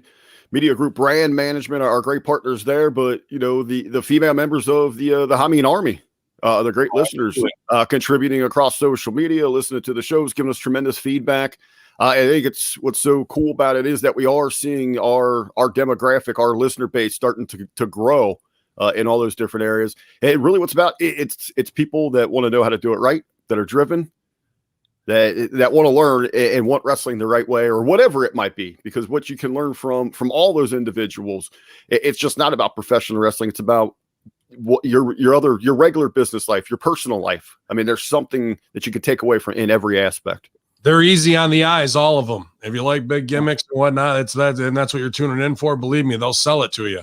But at the end of the day, even behind the scenes and how I deal with them, it's inspiring to see how, and not trying to downplay women like, oh, they wouldn't get it, but they drive me to create more, to make sure we're on the ball and keep everything expanding. And that's great, because a lot of, not a lot, but we've dealt with divas in the past who think because they got some silicone injections that everything should be handed to them now. But that's not these women. These women work their asses off 24/7 to build their brand. So that's what we want here at HMG, and it's great. And I'd be remiss if I didn't mention that for those of you that follow the YouTube page, once a month, we have the WPMS broadcast with my wife, Brittany, and Jay Lee. I know Brittany's probably going to be doing a little bit more with some of these premium brands. I know Jay Lee, you can see around on the independent circuit as well. In fact, I think I'm going to be doing a couple of shows with her on it coming up here in the coming months. So, you got to put them over as much as, we might give them grief sometimes. It's all, at the end of the day, because we love them. And, I'm glad we're partnered with so many of these great female talent, and I think it's going to continue to grow from there. Hey, Saturday, May 15th, we're bringing Jay Lee to Greenville, Ohio, as part of the Pro Wrestling Alliance. We'll also be able to catch up with Beast and myself. So yeah, she'll be there with us. The next match, we get a match with women who don't know what the fuck. Yeah, I was going to say. Speaking of women, let's transition back to the complete Revolution we're talking about. Go ahead. We're talking about hardworking women, but forget about that. That only applies the Women Appreciation Women's Month. That's only in our hemisphere. So we've got some from the other side of the world here. We have Shida defending. Who was this here? Mizunami, who won the Eliminator tournament to earn this right here at Revolution. So these two ladies here battling for the AEW Women's Championship. Shida retains her title in 15 minutes, 10 seconds. I bet where you want to dive in this one. I mean, this thing was all over the place. The shits, bro. She hits her with 7 leg drops and and kick out, do this, kick out. But it doesn't matter because the Young Bucks ate up all the falsies. So not one falsie in this match meant anything. And that's everything they do is hit you with some big dumb shit that could easily injure you or paralyze you, kick out. They think that's wrestling. They don't know.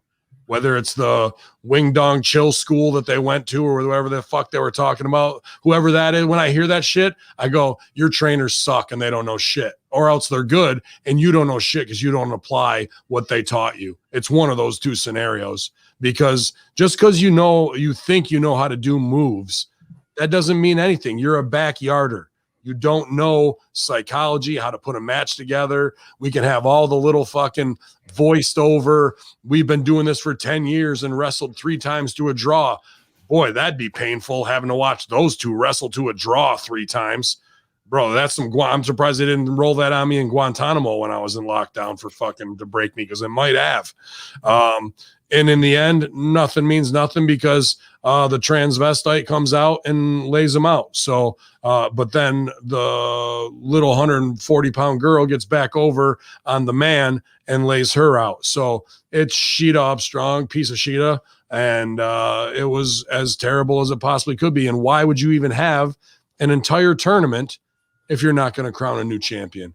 You just had a tournament to go all the way over to keep your champ exactly where they were. So nobody gets over. There's no heat and there's no, oh man, Shida just got fucked out of her title for X amount. Shida's just smarter and stronger than everybody else, even though, it's apparent that she's not. That's what I didn't understand. The match itself, outside of everything else that we've seen on this show here, this one really, to me, I felt like I was just watching a Street Fighter game.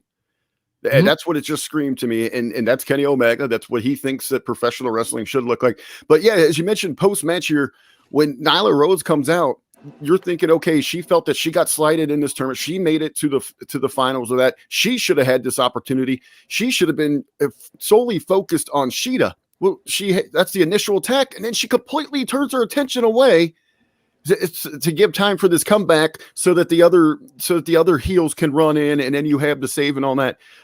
Total cluster.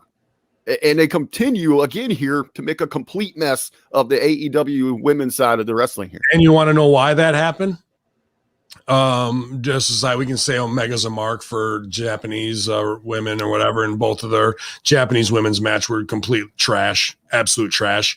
When you are the top one, it's supposedly the top draw on the show, and you're in the main event that you helped create, and it's got all this gimmick shit that's got to go on, he might have put 20% effort into fucking making sure those 2 segments were able to go. He's spread way too thin. Man Beast and I have been here and our performances have suffered from it before. I think he's learning a big lesson right now that in 2 years he'll look back and go, man, my barbed wire match was good, but not as good as it could have been. And those girls matches were the shits because I was way focused on this. And why would you put something on there that's instead of delegating responsibility to somebody and going, dude, I'm in the main, I can't agent these or put these together. Gold Dust and Dean Malenko, you take the women this week and make sure everything is it, because I know you guys are going to kill it and do well. Yeah, or Serena. Yeah, Especially since she's out of commission for a little bit, which I know I wasn't going to say anything before, but obviously she's announced it at this point. And that goes back to a point too. It makes me wonder. I don't know, because whenever I talk to Serena, we don't talk about stuff like that. We usually talk about everything except wrestling. But anyway, it makes me wonder if perhaps she was the original plan to go through that tournament, because she's kind of a mix of both styles, in that she went over to Japan and had a great run there, and then also can work the American style. So it makes me wonder if maybe that was the original idea, and then obviously that got derailed, and they had to go to a backup plan. But to your point, they absolutely should have had someone else be the agent for this if it was Kenny Omega, because you're right, you can't do both. Everyone wants to think they can multitask, but they've done studies, and it's been scientifically proven you absolutely cannot. You could be really good at switching between tasks, but at the end of the day, and it's hard because everyone wants to feel like they don't have that inability to be able to manage different things all at once. But the truth is, we need to be able to reach out for help and ask for it whenever we need it, for the betterment of not just ourselves, but for the entire company. And that's really what it comes down to, I think, in this situation. Well said, Beast. As we move on here, Miro and Kip Sabian with Penelope Ford, they go over the best friends, Orange Cassidy and Chuck Taylor. This match, we get they jump the gun here. They're quick out of the gate. Miro wants to get to the action.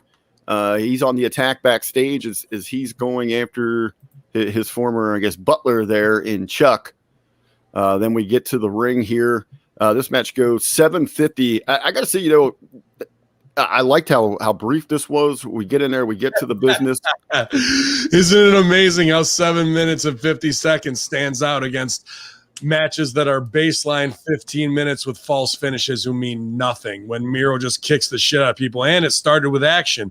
Threw him through a fucking window, comes out gigged up. We already got color, which I was like, we're going to get a lot of color in the main event. Do we need color here? But okay, we'll blow that. We'll give him that and blow that off. So when it's supposed to mean something. The other thing I like about the color here is you have it here. You're building up towards that main event, but then there's not an ounce of it in the street fight. Yeah, not announcing the street fight, but then also in the main event, you want to save the color for the barbed wire guys. But we'll do it here and fuck it. And even when this is a comedy blow off, Miro looks fucking phenomenal. I don't know if he's off the whatever, the growth, and he's just leaning out, but he looked great. His strikes are years ahead of everybody else on the roster. So when you see Miro stomping somebody in the corner, then you got to watch Kip Sabian do it. It's like, like I said, one's a kindergartner, one's a fucking 12th grader. And this match for Orange Cassidy gimmick stuff, the speed of it and getting through it made it stand out as one of the best segments on the card, because it was lower level, get in, get out, do some furthering business, and then off we go. And that was probably with Matt Hardy and Hangman, and this were the two best segments on the show. And doesn't that tell you everything about this show? I think, I had the honor Saturday night. I sat in on a Q&A, anything goes relaxed roundtable with Dr. Tom Pritchard. And this match here, so much of what he said, everything just really hits home with it in life, professional wrestling. But as he described, one of the issues with today's wrestling, and it just screamed at me in this match, man, and you nailed it there. When you look at Miro and you look at Kip Sabian, when people want pro wrestling, they don't want cats and dogs. You can see them everywhere. They want lions and tigers. And Miro, you have a lion, a tiger, and Kip Sabian, you have a cat and a dog. It's just that visual there. He looks like the dude from Abercrombie at the mall. Are you scared of any of the Abercrombie dudes? Do you look at them and go, man, better not fuck with that guy? Yeah, I don't think anyone's ever uttered those words. Exactly, and that's exactly what I see when I see that dude. Sure, he's a nice guy. Sure, he worked the indies and worked his ass off. Got a job because he's somebody's friend, and that's as far as it goes.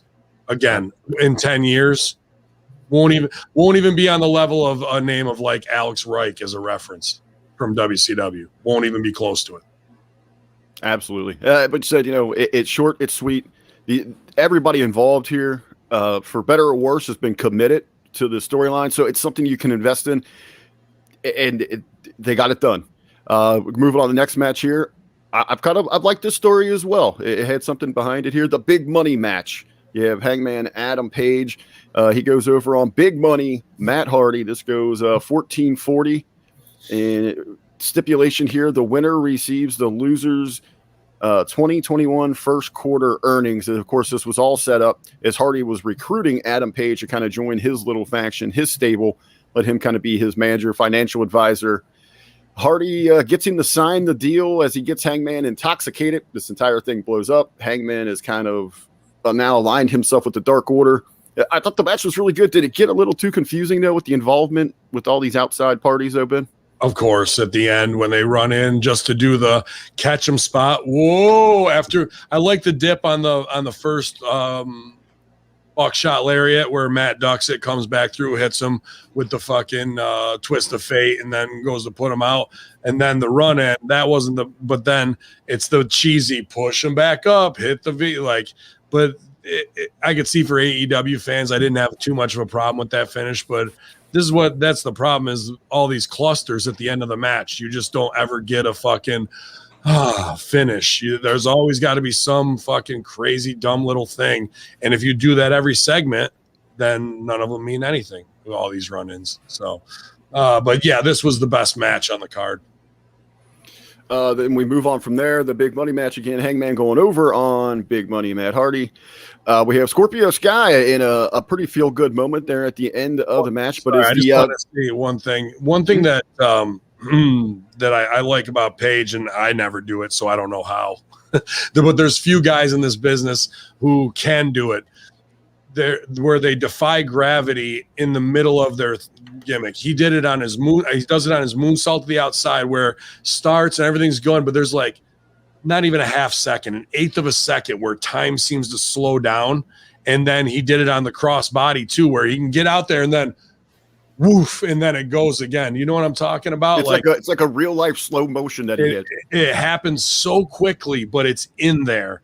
And that's something that, and I don't consider him like, oh, Adam Page, the high flyer. I don't think of him that way, but he's got either that natural ability or he knows how to do it. Benoit could do it. Guerrero could do it. Rob Van Dam can do it. Old boy from the Street Profits can do it. And a few others, but he did it last night both times. And that's an impressive thing in wrestling that I'm always like, oof, that was pretty fucking cool. So if I was a kid or an AEW fan and I didn't know why, he would stick out in my mind. An incredible athlete, incredible star, and Hangman. Just hope he's listening to the right people backstage, so as he continues to grow inside the business. Good moment for a friend of the Hitting the Marks podcast, Scorpio Sky. He is the winner in the Face of the Revolution ladder match. This entitles him to a future AEW TNT Championship match. Sky goes over on Cody Rhodes. Penta. We have Lance Archer in there, Max Caster, and one of our big surprises on the show, we get All Ego Ethan Page. He's going to join the mix with AEW. One of the things that it really jumped out to me when we're talking about Ethan Page in his AEW debut. Did you notice that they made mention in his past of Pro Wrestling Guerrilla, but nothing about Impact? So that is interesting. Well, is he still heartless and dead inside of that reality, even though they have this working relationship? Bad business wise happened on the way out with his Karate Man thing, or something is still yet to be revealed in the behind the scenes heat there of what happened on the way out with Impact with that him versus himself, and it just looked bad, and they tried to do him dirty for some reason on the way out. So that's welcome to professional wrestling. Yeah, but he looks phenomenal. He's undeniable. He's got charisma. He's got skills, and now his body's in the best shape he's ever been in. He's ready to shine. And why did he get over? Because there was no big buildup of like 60-second countdown. Next week, a huge da-da-da. This was just, hey, there's an open spot in the tournament, and you never know who it's going to be. Walks out and gets over. Like, that's how you do this shit. Well, yeah, there wasn't, future, Hall of Fame worthy, the biggest signing in pro. There's none of that. Yeah, best blowjob in the business is here, whatever it is. Like, like fucking all this hype that is going to be nothing more than a fucking letdown. These guys kick the shit out of each other. But again, we're fighting over Nia Jax's hemorrhoid pillow. What the fuck is this fucking thing that we're fighting over? That's what I thought. It was one of those hemorrhoid pillows. I saw some people kind of referencing Sonic the Hedgehog when you're going for the big golden rings. Just dumb. And like nothing attached to it. Scorpio Sky's kind of been out of our purview, so we haven't been rooting for him for a ton, but he's going to go over here. A lot of dangerous bumps on the outside that guys were almost hitting the other ladders, and just a lot of shit into the face. I was like, ugh. But they, did what they needed to do here. And well, this is the 7th match, and we've seen so many big spots on this. I mean, it really took away from a lot of those big ladder spots that you're talking about. It's like, okay, we've already seen this high level of violence throughout the show. When a Canadian destroyer on a ladder means as much as a fucking clothesline, we're fucked. Well, I thought, even trying to do the sympathy move maybe on Cody where he's injured and he comes fighting back. I think even Jargo made a comment about this over on Facebook in the live discussion, but I had that immediate thought. It made him look weak. I mean, there's people been going through far worse throughout this show, and you're being helped to the back. Let me tell you why I think that is, because whatever, Cody B12 pipeline is on, I believe that his shoulder is fucked up because he put on too much muscle, and then he fought those green dudes in the tag 2 weeks ago and got hurt. So now, because of that, and then you see guys in our biz all the time put on all this muscle, and then it pops off the bone, the ligament doesn't hold it on there, or what have you. I'm sure the doctor can add to that. But that was good believability, and his shoulder is effed up for them to be up there to then do the warrior spirit. I got to give it my best shot, taking him out of the match to preserve him from getting hurt. So he only has to take one bump. Now I can almost guarantee Cody's going under the knife in the next fucking 2 to 3 weeks. He'll be on the shelf. He'll be there for his baby being born. They'll do the whole baby face fucking new daddy thing. I got to get out there and fucking earn for my kids, which isn't bad. So that choice of having it up there and making it look like a shoot, only to have him come back and lose, a little anticlimactic, but it's going to set up Cody to go get his shoulder repaired and fucking be there for the birth of his kid. So it did, Biz. But I get the biz on it as you lay it out, but just because of everything else surrounding it, it's you gotta look at the rest of your surroundings, I guess, when you're putting something together. Any other nice performances inside this match, Ben? What do you think of like Lance Archer? Was there anything that really stood out from the big man, the power man inside this match for you? Not really, man. Pentagon was about the only other one, and that was just doing crazy shit that was no soul. We did have Jake Roberts gets in the mix. Jake gets in the mix here. He gets laid the fuck out. Like, why? And how long is it now, Beast? I'll put this out to you. Till we have Cage versus Page with Slutty Page as the referee and Diamond Dallas Page on the outside. So we have Cage versus Page. As long as they do it in a cage. And then we'll be in a cage. And you feel the rage. Yeah. And some dumb little cutesy shit like that is coming. Cage, Page. Now someone burned some sage. But yeah, for a ladder match that should have been like, wow, we've burned all of our high spots to this point. So now we're just watching guys climb ladders and do violence. That's essentially what it was. Then we get AEW's version of the cinematic styling. Darby Allin, Sting, they defeat Team Taz, Brian Cage, Ricky Starks. Of course, we see almost all of Team Taz in here. Now, Ben, I know you talked about, which completely took away from this match. I mean, even, the opening sequence here, you're getting that vibe, it was pretty cool to see it. But then you've got this terrible commentary where you bring Taz in. He's trying to, hype up his guys while bringing down Darby and Taz. He's bickering back and forth with Excalibur here. I mean, it really killed the moment, but what was some of the highlights of this thing for you? The lighting inside this was phenomenal. It was Batman Returns good set wise, like the setup in there of how it looked. And, I've been rough on Sting just because he wasn't my guy at all in the fucking 90s. And I hate all the mythic shit. I just hate all that shit in wrestling. Even though I've written plenty of it. So but this was one of Sting's best performances of his career. It was like Sting in a movie, selling how he should, selling away and fucking having to go chase. And we saw the whole space of it.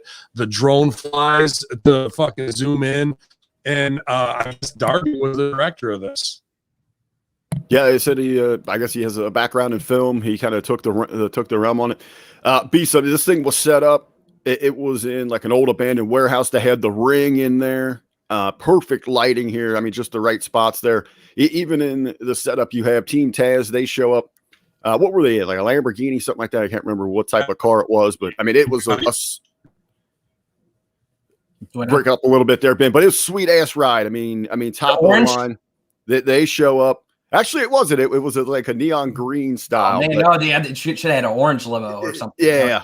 But then you have, Sting. He's driving. He's in an old pickup truck, and I did like that touch with the old one because he goes to hit the music. He's got Darby's music playing, and as he turns it up, you can see that he's got a tape deck. So he's got the old school tape deck playing, and Darby's on his skateboard, and he's making his way through the streets, and he pops in behind Sting's truck, and he grabs the tailgate, and they're riding to the fight together. Yeah. All this shit was dope, and I'm a mark for skateboarding. And when even some of the shitty hits right in the beginning, going down the steps and all that was cool. Like this was cool. It was very cool. And then what can we do to make it uncool? Let's do Mystery Science Theater commentary over the top of it from the live desk while it was watching Batman with the fucking AEW guys commentating over the top of it. It was as dumb and as wrong as it possibly could be to take something A level and lower it to a C+. Do you think this was one of those situations where they just shouldn't have had any commentary? Should have just commentary layout for the whole thing? It would have just been a fucking 5-minute Batman fight, bro. Yeah. And it would have been, and people would have been like, that fucking ruled. Hearing Taz talk over it and whatnot. And then in the scrum afterwards, Khan puts over, he goes, well, thank you for saying that it was a great film, like filmmaker. It was a great film. And, that's what Darby does. But we started talking about this a year ago, and I talked to Taz about it. And we wrote all this in. I'm like, that fucking dude, why are we doing after the show director's cut with Khan to talk about putting the script out of what it took for a year? This is where someone needs to come in, put the wrist lock on him, the arm bar, and feel that twinge of pain. Don't just shut the fuck up. Stop telling who is writing things and how long they take and who's in on it and all that. You're undoing the magic of what Darby just delivered on. Like, so he did this last week with something as well. It might have been going into the main event here where he was talking about, a year ago, or Omega had mentioned building towards this exploding barbed wire, but I had to give, and I put the finishing touches on this thing and so forth. I mean, again, you're right.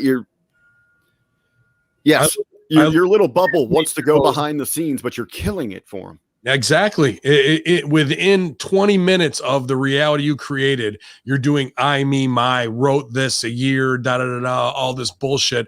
How about I should shut the fuck up? That's what I'd like to fucking see the I be. Man, I should take that note too. But fucking these fucking Barry Horowitzing pat on the back and the scrum jobs for these fucking know-nothing marks from Wrestle Inc. to Sportskeeda to fucking WrestleZone to Meltzer who get on there and suck him off.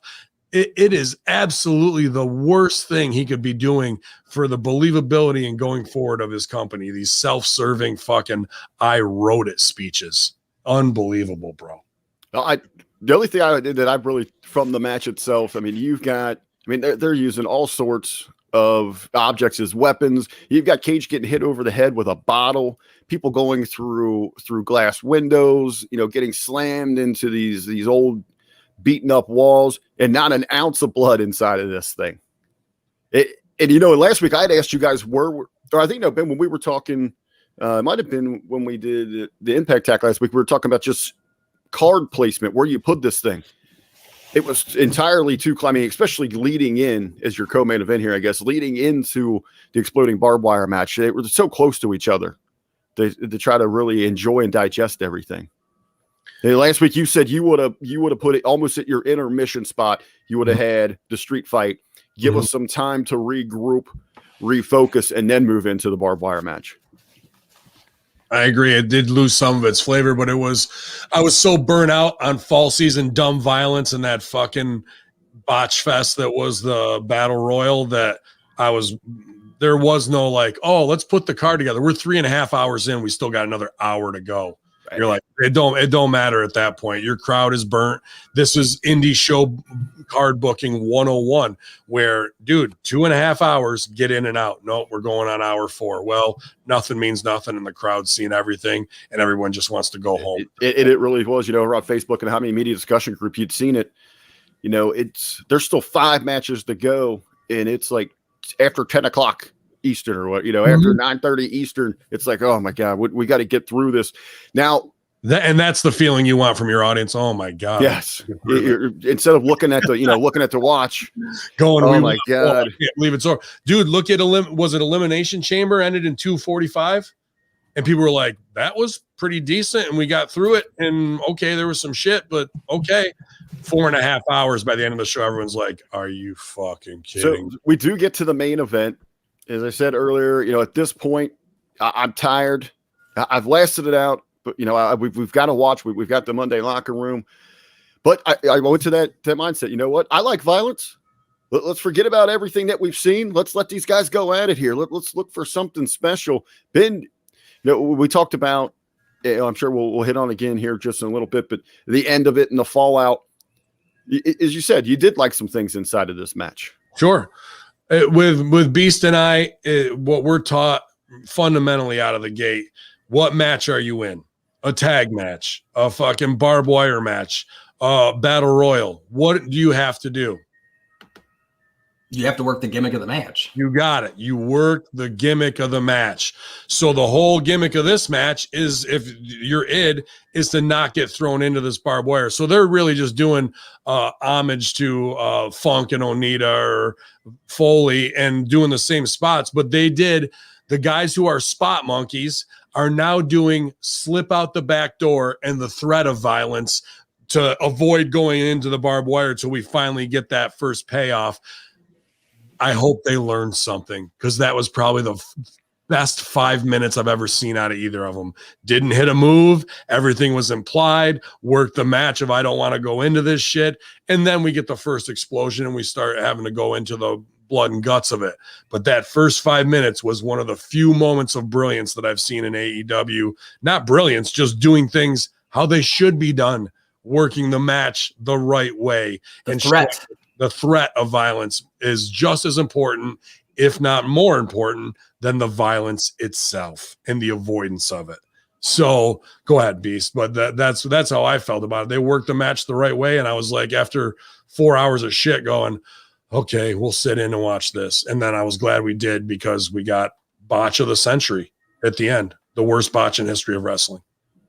It is refreshing to hear, though, at least the beginning part. Granted, wish the whole thing could have been just as good. But the whole match was, to be honest with you, Beast, it was that last. They got to get their shit in 2-minute countdown warning to do all this fucking theatrics that's post match. And they wanted it to blow up in their faces, but it didn't. It fizzled in their faces. Go ahead, buddy. No, I'd just say it's a shame that, especially considering hearing about it, how well they worked. I guess the only thing I'd say on the flip side of things, a cheap plug, is I actually asked Rip about this going into the match, and we might have to find a clip of it and clip it out. But on FR, he actually talks about the one time Rip actually was in a barbed wire, death match in Puerto Rico, and he told the booker, "Don't book me in this match. It's not a good idea." Well, he got booked in anyway, and then he played it up very flamboyantly, like he touched the barbed wire to his butt and then pranced around the ring and go, oh my God. And it was the exact opposite of violence, which is what the crowd wanted. And as soon as he got backstage, the booker said, we're never putting you in a barbed wire match again. It's like, I told you. But yeah, as far as paying respect to the Japanese FMW death matches, this, with the explosions and even the foot on the rope, an explosion went off, it popped me. And there was enough blood and whatnot and gore to satisfy. But here's the problem. And right before we stopped performing because of COVID last year. GGP and I worked a show on Immortal, and I was just managing Triple Threat. But we start out, and I've bitched Mike King out about this 15 shows, probably almost every one, because he's an indie guy and he's turned promoter, and he doesn't indie fan turned promoter, and he doesn't know how things go. So that's why I'm there as the brain trust. But he keeps getting cornered by these indie local marks to get on the card. So a card with 7 quality matches now turns into a card with 10 matches with these shit burners on the front end who got to get their shit in, and they suck. And now we start the show. GGP and I cut the promo to set up the main event business.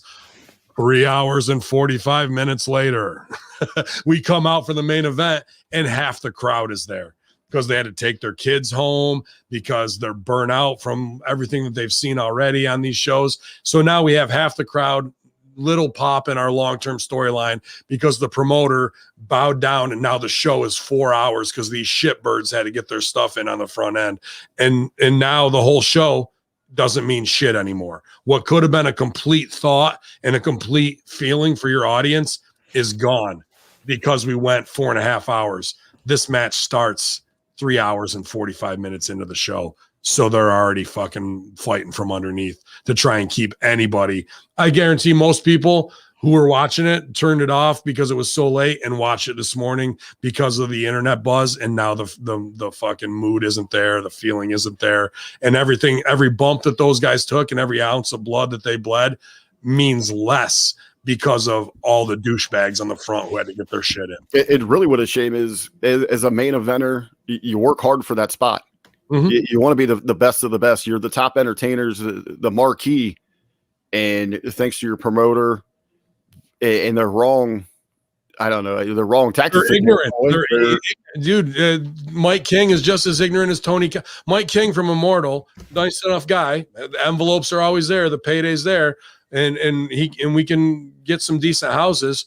But he's as ignorant as Tony Khan when it comes to booking wrestling. He was a fan of 2CW, and it fucking crossed over. He worked with Chris Envy in Dynasty, and then Dynasty, like most indies, went away, and Immortal took that over. So it's like 2CW, the bastardization and trickle down. Now a fan becomes a promoter, and he's got guys like me around who are going to tell him the right thing to do.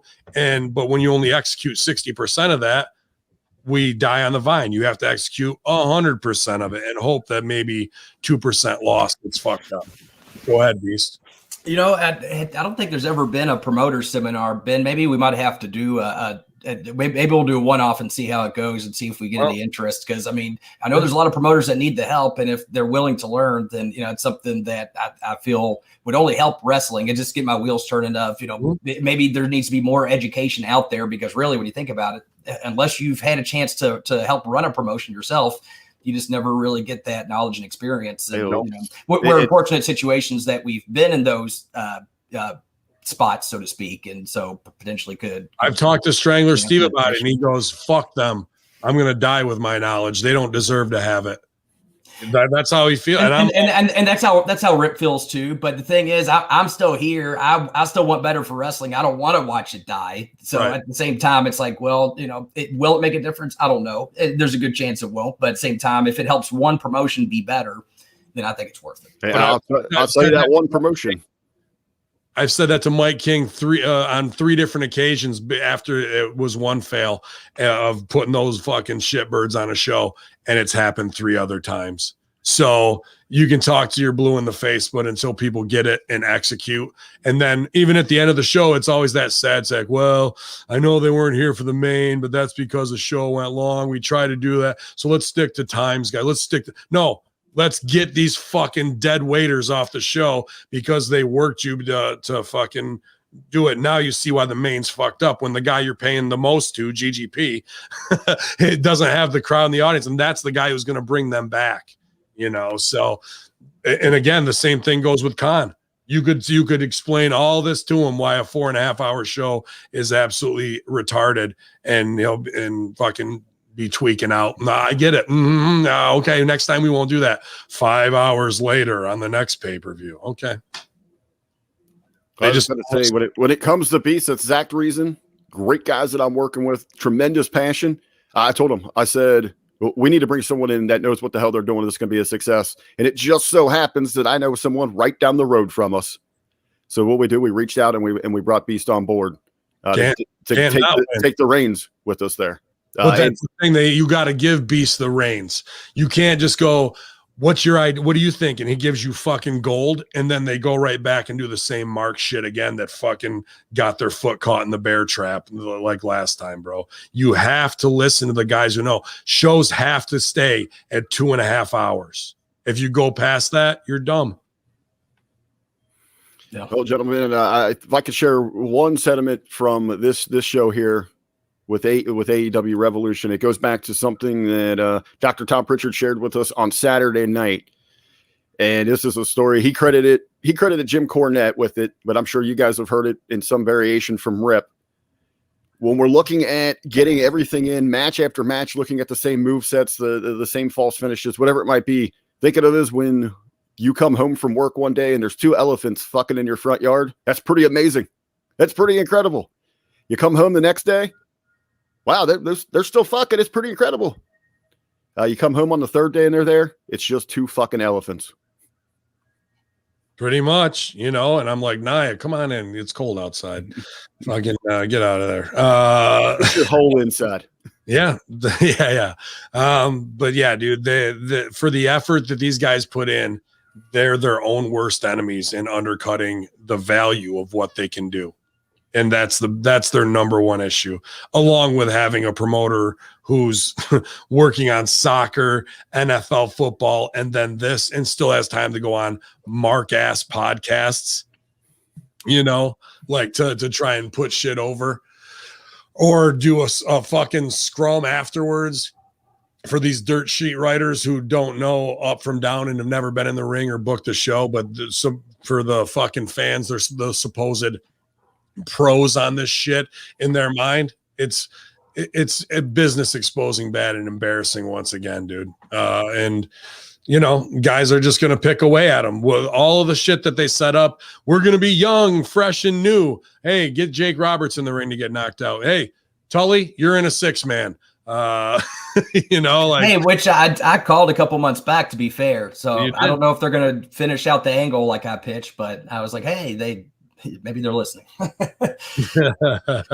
Yeah, well, they're not executing the right way, are they? So this was as laughable a moment. I'm glad I stuck in on YouTube Live last night to see the anticlimactic pyro finish, because it was just things like that are just the beautiful mwah. I fucking love wrestle crap flops like that, dude. And it just really shows the level that they're at instead of where they claim that they are. Right on. Oh, beast. I say we're running against the clock here. Is there any headlines? There was really nothing out there that I've seen of interest. There's not going to be any headlines after that shit show, bro. People. Christian Cage. Oh yeah, that's the other. Yeah. I kind of sorry, I got lost in as looking at the biggest headline turned out to be the fucking, he's going to outwork everybody. And yeah, he did. He outworked Khan for a contract and got signed, because this is the same. When he left WWE, goes to Impact, gets over, becomes champ, so he can go back to WWE only to be marginalized instantly. He's got a lot left in the tank. Oh, does he? Does he really got a lot left in the tank? He really wants to get in there and do this, that, or the other, or does he just want a fat paycheck because Khan's a mark and fucking he did work him for that? Like, what is Christian Cage? I mean, a guy I have respect for is one of the veterans and elders, absolutely. But what is he really going to do for their show? Is he going to bring one more viewer that wasn't going to watch, but now Christian's on, everybody?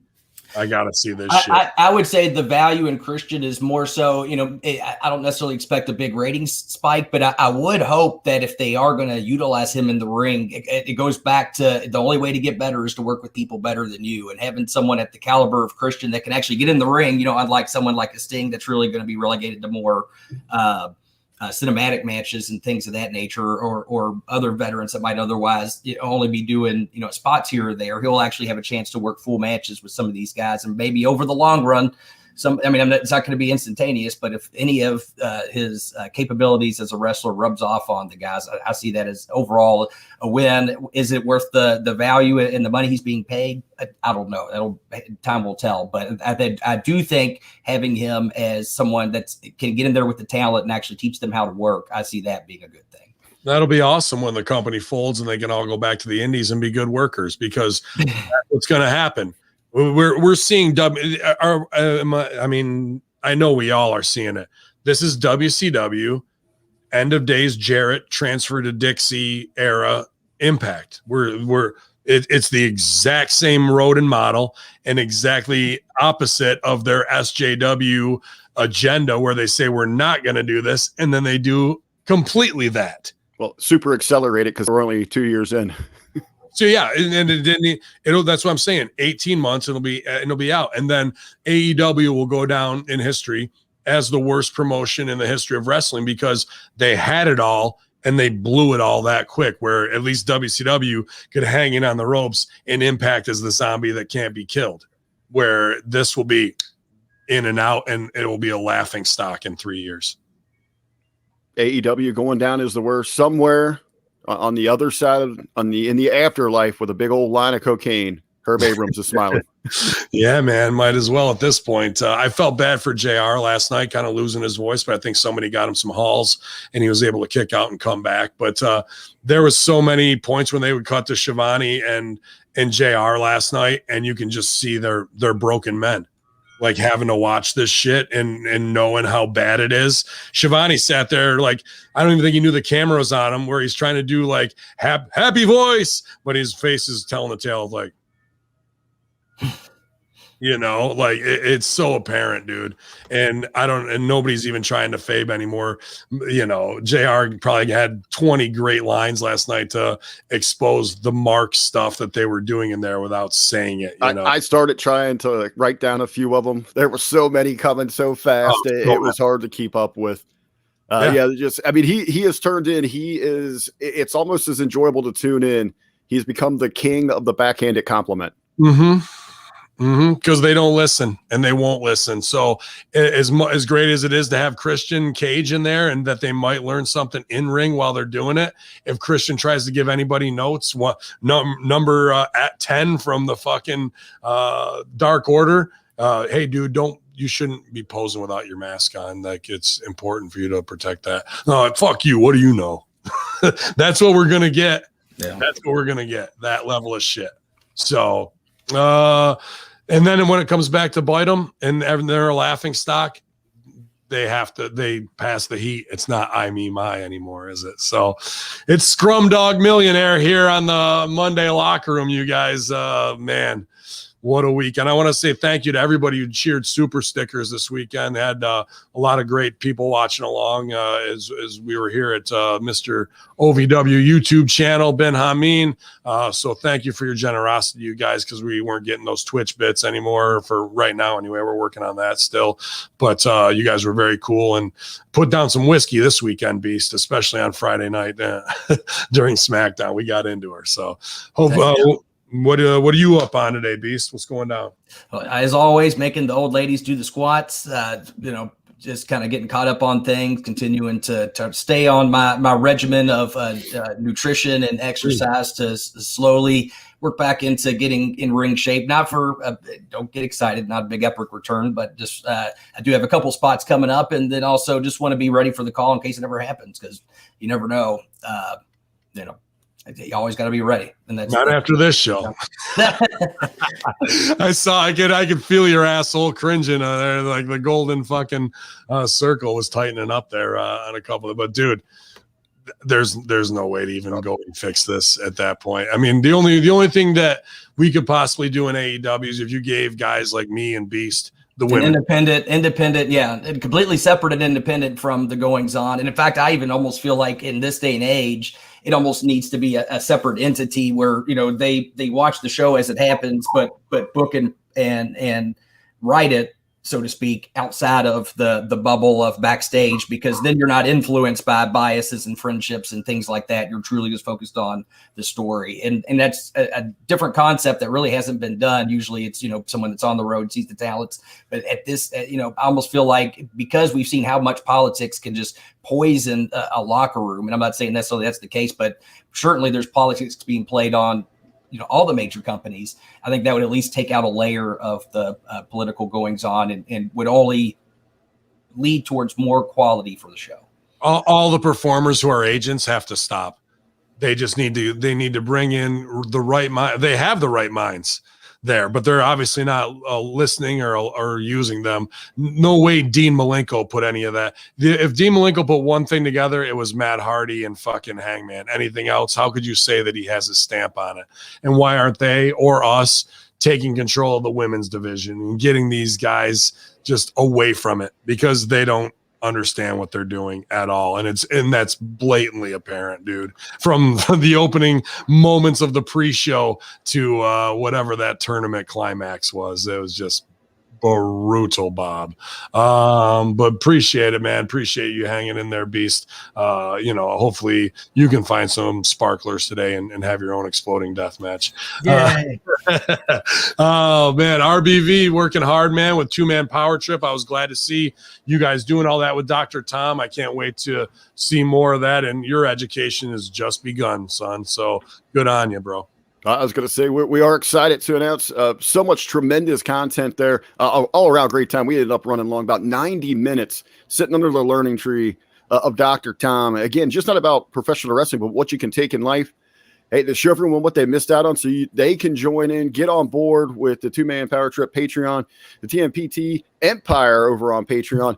We're going to go ahead. We're going to have that out maybe by Raw early tomorrow. We're going to go ahead and release that to everybody for free.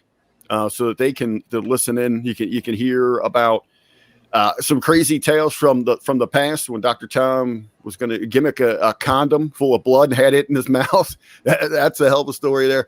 And then just some of his philosophies. Transitioning from the territory days, what he knows, into the modern era. Even down to, is it possible should we just blow everything up and go back and start from scratch? He's going to talk about the differences, how he sees wrestling is as opposed to Brother Brucey. So it was everything. Wow. Everything was on the table when he was very honest. It's a tremendous conversation. So we're going to have that available on Patreon. We'll have all the links out for that. We've got some stellar interviews coming up on 2-man. Kurt Angle, Paz just sat down with Kurt Angle, and right around the corner also Dr. Ted McNaylor also joined the show. So you got Angle and the Man Beast. What more could you want from the 2-man power trip? How about that swerve with Angle and the boots and all that? Everyone's like, it's going to be Angle. Well, I guess I'll stooge off a little bit here. During the interview, the conversation with Paz, Kurt talked a little bit about AEW. He was aware of them, didn't really know what was going on, but he had gotten a text message from Shaq that said, "Hey, brother, you should come to AEW with me." And he was like, "What the hell's going on there?" It was after the interview with Paz. And we're thinking that maybe the conversation inspired Angle to go out there and drum up some interest himself. And that's when he released the vignettes. Oh, but here's the thing, and we're right back to it. I'd like somebody to go back to that parking lot press conference. You remember that before AEW launched, and they even had the first show? Change the universe. Dude, go back through those monologues of here's what we're not going to do, and here's what we're not going to be, and here's what we're not going to do this. You're not going to see this. And then insert all the clips of everything that is 180 degrees, the exact opposite. With a little Benny Hill music. You got it. And you could have 50 clips of we're not going to know. You won't see that here. This is the opportunity. Okay, Jake Roberts gets taken out in the match. Oh, good stuff, man. But glory, hallelujah to all of us infidels. We made it through a big weekend all the way around. UFC, SmackDown Live, and of course AEW. We'll be keeping it locked here all week long, covering all the wrestling news. Wednesday locker room will be blowing up. I'm sure they'll have plenty to say about this as well. I can't wait to hear that fucking version of it to only reinforce my angerness from Bitter Steve himself. Or as you put over last night when you were live, you're looking forward to light the fuse this week to see what Silv, how is he going to twist this? I don't get me wrong. I love Silvio's positivity, but even sometimes when we go off air and I'll blow up his spot after he's been positive, because he's got not politics, Sil's not, but he's got to be smart. You know, if Jenna's got a shot, you got to be smart. And even being on air with me saying what I say is enough for Heat by association to possibly not.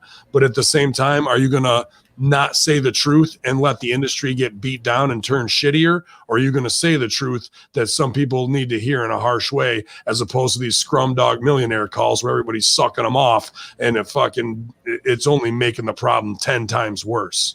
So there's a gamble with it, and Sil stays kind of in the neutral and positive, because I can play the heel and that's fine. But sometimes when we go off air, he'll go, man, that was a bad show. Believe me, Big Sil ain't like that all the time. When he sees bad, he knows it. He just keeps his mouth shut a little bit better than I do, because he doesn't have to, live in my world, and mine his. I got that freedom being the boss, and I'm so glad to have his voice on there on Light the Fuse. So I need to be taken down from negativity once in a while, and I'm glad to have him on staff to help me do that, as well as Man Beast can as well, dude. Because I'm a stingy New York prick who doesn't give a shit anymore.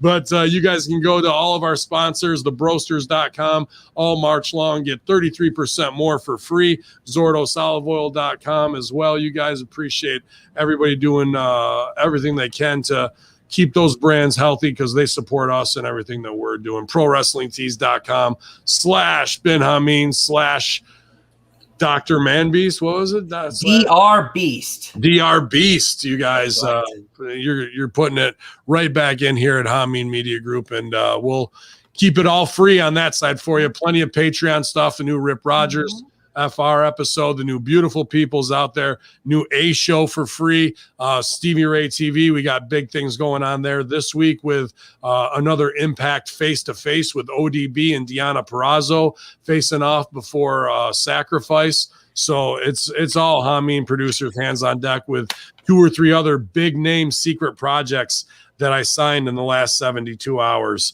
So stay tuned, keep it locked, and there's no other place you need to go for the best in wrestling professional content than Hamin Media Group and Russo Brand and Two Man Power Trip. We got it locked down, and you guys are the most wise fans in the history of wrestling, which, I mean, that's not really saying much, but it's your Monday Locker Room Infidels. Yalla.